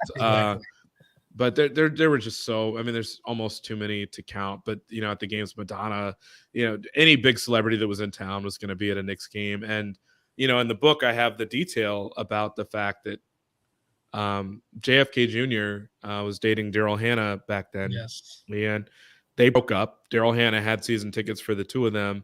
They break up. Obviously, he's not going to go to games with her anymore. But JFK Jr. was a fan, so he wanted his own tickets. He was not necessarily a low-key person, but some of this was just because of the makeup of who his family was. Like, he didn't want to be seen as just this guy that was just kind of mooching off people, whether it was Daryl Hannah or anything else. So he wanted season tickets, but he didn't make a big deal out of it when he asked the Knicks for them. Mhm. So he did put in a request for season tickets at some point after the breakup. But he wrote it in like a normal letter. Like if you or I wrote the letter and said we were JFK Jr., that was how he wrote it, instead of having like official stationery or like a letterhead. So the team didn't know how to take the letter. Some people in the office saw it and took it seriously. Others thought it was a prank. But the person that it really mattered most to, the person that was over the season ticket seating, looked at it and thought it was a prank. So he did actually fulfill the request, but he ended up putting JFK Jr. like in the 300 level seats highest up in the arena. And when it got back to Dave Checketts, the Knicks team president, he was like mortified that they'd done that to him. But the reality was JFK Jr. didn't complain about the seats initially, because I think on some level he was probably a little bit surprised at where they'd seated him. But he also was just grateful that he could get some tickets because they were that hard to get at the time. And they had a season ticket waiting list of 15,000 people at a time where they also had the most expensive seats in the NBA. So, they did get him better seats eventually, but he was it wasn't something he was pushing for. The Knicks apologized and said, let us make this right for you, because they did have the way it was described to me was that the marketing staff could throw in Knicks tickets for anything that they were having trouble selling something for. Circus, Rangers, the Knicks, not the Knicks dancers, but now they have the Rockettes and the people that do the Nutcracker performances and stuff like that in the holidays. Like, they were saying anything that we can't sell tickets for, that we're just struggling to move tickets for, if we said we'll give you a free Knicks ticket with it, like, it would be gone the same day. Right. Because people just wanted so badly to be in the Garden for those games, and it was hard to do. Yeah. So before we let you go, let's talk about the current NBA so far. The Bulls suffered another loss tonight to the Sixers. Sixers are on the roll since the Harden-Simmons trade. Milwaukee is on a run again. They beat Phoenix in a rematch of the NBA Finals over the weekend, yesterday. How close do you follow the current NBA, and which team do you have an eye on both the West and the Eastern Conference right now? Yeah, well, despite the book and the fact that the book did pull me away for a while, just as far as complete focus on the NBA, I feel like I'm kind of back in the saddle now as far as that. I'm a senior NBA writer for Sports Illustrated, so I watch pretty closely. I'm trying to think how many games a week do I probably watch. Probably between 7 and 8 games a week. Sometimes it's more than that. In a normal situation, it would be more than that, but to try to watch 2 games a night. So no, I watch plenty of NBA. I've been paying very close attention to the Bulls. I wrote before the season that I thought the Bulls had a very good chance to have home court advantage. I wrote a long feature on them and kind of all the reasons I thought people were overlooking them coming into the season. So I feel good about having been right about a lot of that. I do think that maybe the injuries kind of put them in a spot where they're a little bit too thin. And that was always a question that I had about them going into the season, was they have a really good 6-7 man rotation, but if they lose certain people, particularly in the front court, it just kind of makes them a little bit more thin than you like. The irony is I think it's been more their backcourt with Caruso and Lonzo Ball that just is really, my best friends are Bulls fans, and they were so enamored with the start and the first place even until a week or two ago. And I told them I really don't think they're going to hold up much longer without these two guys. That's why it was kind of a real shame that Caruso had the second injury, and that Lonzo's injury is going to keep him out for so long, or his surgery is going to keep him out so long, just because it really feels like they need those guys, and DeRozan and Ball.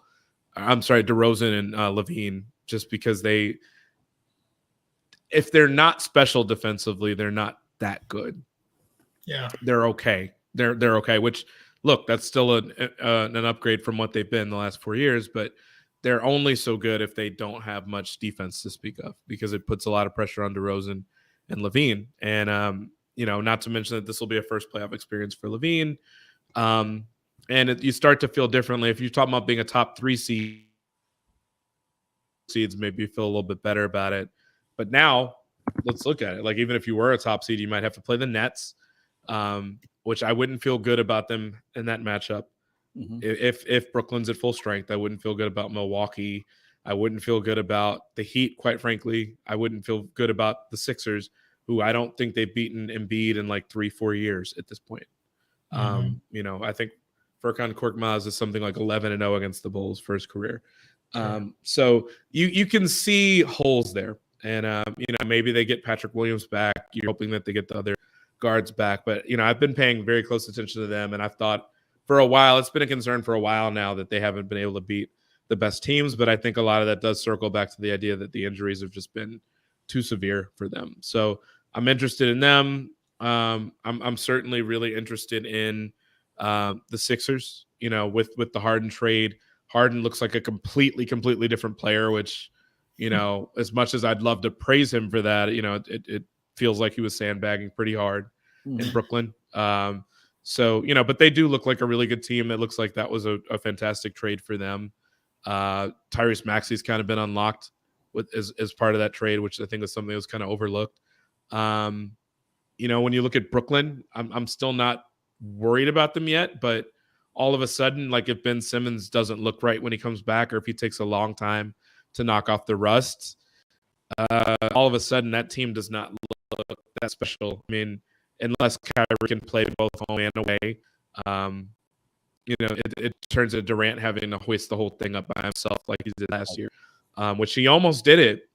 But, that's not what you signed up for if you're Brooklyn, before the season started, or last year when you traded for Harden. So, there's just a lot of really great competition. I mean, the Heat have been fantastic. I haven't even mentioned Boston, who's been the hottest team since the turn of the new year and has basically taken out everybody at one point or another since the second half. And has had the best defense in the league since January 1st. So it's going to be tough sledding for the Bulls. It's going to be tough sledding for a lot of teams, I think. The Hawks are going to have a rough time. They're a team I didn't think that highly of coming into the season after last year. I thought people were too high on them. I'm fascinated by all of it. I think the East is a little bit more interesting than the West, just because I think the West, Phoenix has proven to me that they're the best team out there. And, for whatever reason, whether it's not a small market, we talk about Phoenix like it's a small market.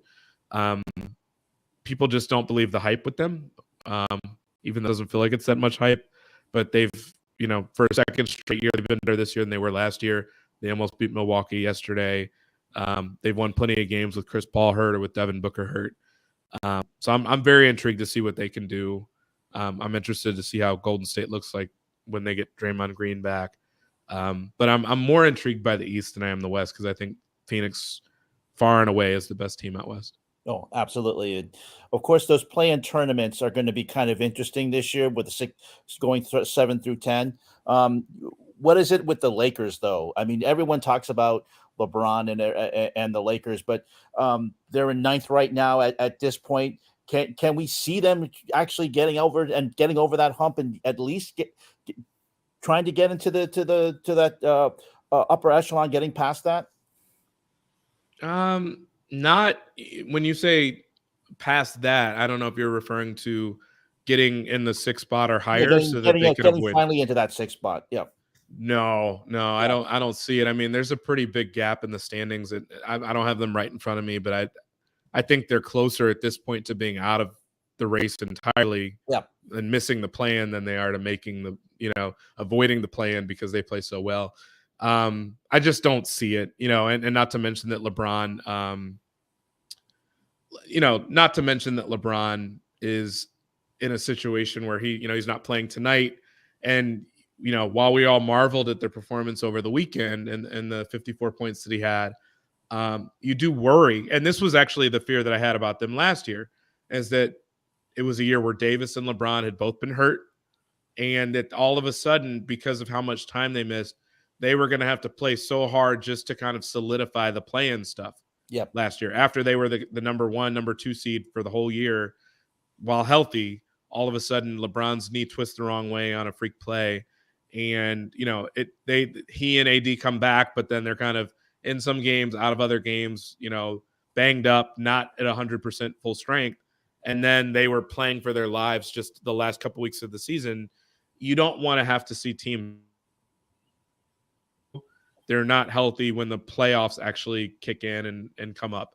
And that was essentially what happened last year. Now, granted, I had the Suns winning that series last year anyway, before the series started, whether LeBron was banged up, whether Davis missed time, whatever. The Suns were a better team by the time the playoffs rolled around, because the Lakers had to scrap so hard and really run themselves ragged just to get there. And I think that this year might be a lot of the same thing. So even if the Lakers could work their way to 6, okay, so then at that point they're playing like the Warriors or the Grizzlies. Maybe they beat the Grizzlies just because they're a little bit less experienced, but the Grizzlies made the playoffs last year. Ja Morant had a 40-point game against the Utah Jazz to start the playoffs last year. They beat the Warriors in a play-in last year to make the playoffs. If I'm the Grizzlies, I'm not afraid of the Lakers. I don't think they're really afraid of anybody. If you've watched that team, if you've listened to the way they speak, if you've seen the way they kind of piss off opponents with the way they speak and the sort of swagger that they carry, they don't strike me as a team that's afraid. And quite frankly, like, if you're saying that the Lakers are going to beat them, you're only saying that either because of LeBron or because like of the appeal of the Lakers brand. The Grizzlies have legitimately, go look at the list of teams that that have the records against 500 teams or better. It's a pretty scary statistic to look at if you're a Bulls fan. Yep. In all seriousness. But if you're a Grizzlies fan, I think the Suns are the only team that's won more games against 500 teams or better than the Grizzlies this year. Like, they're not just like they're not experienced, so they can't win. They've already played some big games. They played in some games in the bubble before last year. They played in games last year, and they've certainly proven themselves, as far as I'm concerned, this year. They would be number 1 in the East by like a few games if they were in the Eastern Conference. And frankly, they should be in the Eastern Conference just geographically. But anyway, I mean, I don't see a universe in which the Lakers, unless everybody just, somehow is back at full strength. And like I said, LeBron's not right now. And it sounded like his knee was actually really bothering him tonight, not just a little bit. And Anthony Davis, we're not sure when to expect him back. Even if those guys were back and healthy, the Russell Westbrook issue, it just doesn't really feel like a year that they're going to figure this out. And it seems more likely that they're going to have to retool or make some real deals to try to make this team legitimate again. Speaking of the Lakers, we'll close out on this note. The Winning Time came out on HBO yesterday. We had Jeff Pearlman on our show before, a terrific author and a sports writer on his own. Do you think that your book, obviously the Knicks, with their rough tumble image, could someday make it to the the TV or maybe silver screen? Is there anything like that in the works in the future? So I was going to say, between us, I guess we're on a podcast that people are watching, a YouTube channel that people are watching. Yeah, it will. At least that's the plan. That's great. We've got something in the works. I can't really get into detail about who exactly or where or who's involved, but there was a lot of interest. We actually had it. First of all, thank you also for the congratulations too. There was a lot of interest even just when the book came out, before the book came out, I should say, from different production companies and filmmaking companies and stuff like that made, I would say, relatively small offers. It's called book optioning, which is, Jeff has talked about that at length, maybe discussed it with you all as well, where you get people to kind of sniff around your book. They make a nominal offer to potentially, essentially book option rights. All it means is that they hold the rights to someday do something with your book, as far as film stuff, as far as a documentary, what have you. Rarely does it happen. Jeff is the first one to tell you that. He said he's had maybe 5 or 10 times that's happened with him, where then it stalls out. And, these companies will get the right to do something with your book for 18 months at a time. And then they'll pay you to do that, which is great to have some money for it. But, it doesn't mean anything is actually going to happen. So we had some companies that were offering to do that 6-7 months before the book came out. But the more, we started to get more offers, and also the low nature of the offers that we're getting that far out. If you're an author, you want to get big offers to kind of convince you to pull your book off the market and just hand it to someone and say, do with it as you will. So as we start getting closer to the release date, because again, like if someone is exclusively going to take the book, who's offering you so much money to do that, to kind of say, well, I'm not even interested in shopping it around anymore.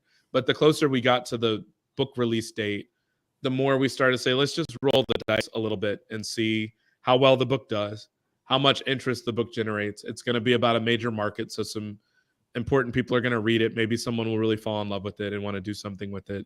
I don't think it'll end up being film the way Jeff's is. I guess his is not film, his is TV. But that's one thing. I don't think the Knicks were quite, I'm not trying to talk them down, I don't think they were quite interesting enough to really have a film TV element around them. They did have some really interesting personalities, but they did never win. And so they didn't really have that many iconic figures. Like the most iconic player they had was Patrick Ewing. And God bless him, but there's a big difference between Patrick. Like all the things that made Patrick what he was kind of were all the things that didn't make Magic Johnson what he was, or vice versa. Right. Like the big, bright smile, the I'll talk to anyone and smile with anyone and take pictures and sign for anyone is not Patrick Ewing. And so you're kind of working at a deficit from that standpoint. Those people were like iconic Knicks figures to Knicks fans. I don't think they had that sort of appeal with everybody.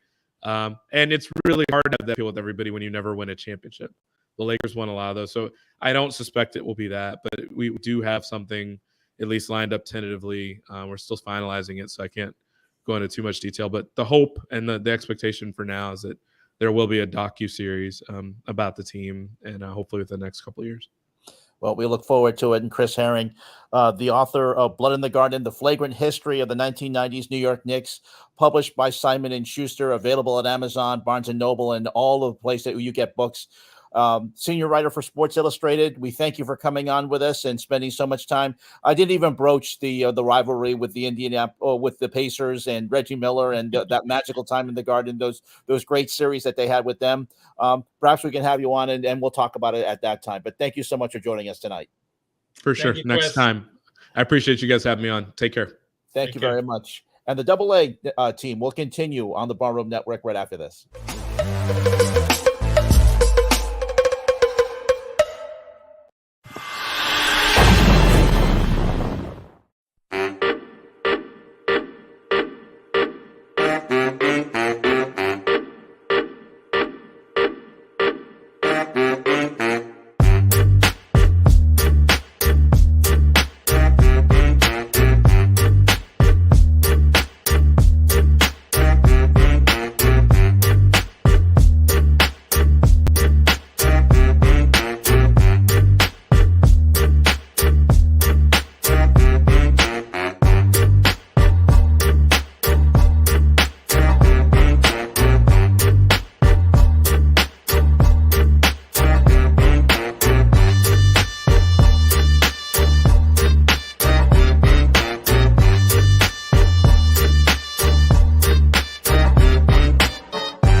We would like to thank our guests that came on tonight, Chris Herring, senior writer for Sports Illustrated and author of the book Blood in the Garden, The Flagrant History of the 1990s New York Knicks, and also Mark Kim, social media strategist for The Athletic. We'd like to thank both of them for coming on tonight. Stevenson, again, great stuff, and again, hitting that out of the park with getting the guests tonight. Thank you so much. Thank you, as always. We went over a little bit tonight. The draft on tap that was supposed to have come at the top of the hour. There was some personal thing came up, So unfortunately, that will be rescheduled back to Thursday in its original time slot instead of 10 o'clock, 9 o'clock Central. So we wanted to apologize to anybody who stuck around in hopes of watching the draft on tap tonight. Yes, and instead you got to see us, Stephen and I, talk with Chris Herring, but some fascinating stuff, especially talking about the 1990s Knicks and the Bulls rivalry, and of course a little bit current NBA. So we certainly hope that you enjoyed that while you were thinking that Draft on Tap was coming on at 9 Central tonight. But as we mentioned, it will be on again in its regular time on Thursday. Aldo and Dan will be on with you at that time. But as we wrap up tonight, Stephen, as we talked about earlier tonight, we talked about Russia and Ukraine. We also talked a little bit about Phil Mickelson and Saudi Arabia, and we also talked a little bit about Kirk Herbstreit going to Amazon for Thursday Night Football. So it's good. It's never we are never short on news on this program whenever we come on Monday nights, and our next show will be in 2 weeks on March 21st. And who are the guests that we have on top, or who are tentatively some of the guests that we have on top for that show? Yes. So the guests on the 21st, we have are Eric Wynalda, former United States men's national team soccer player, and currently formerly with the Fox Sports analyst, and now work as a consultant. He is tentatively joining. He is currently on the road traveling with the tournament team that he's coaching. So we'll double check with him on his availability. Mm-hmm. And the second guest will be Jonah Javad, who is a sports writer, Persian background, with the WFAA, an ABC affiliate in Dallas-Fort Worth. We look forward to having both of them. If anything changes, we'll definitely post it on our Twitter, as well as on the upcoming show notification on the Barroom Network. Yes, and don't forget to follow Stephen at AsianSportsFan.1 and myself at Fangs Bites. And of course, don't forget to follow the Barroom Network at Barroom Network here on Twitter. Well, we thank you for joining us tonight. Stephen, great show, great guests. Thank you again for your work. And Aldo, our producer, thank you for your work as well, and chiming in as well for your question tonight for Chris on the New York Knicks and the blood of the garden. Thanks for joining us tonight. We will continue to try and stand by the Asian community, the AAPI community, with a double A team. And we will see you next time on the Barroom Network. Have a good night. Thank you, folks. Have a good night.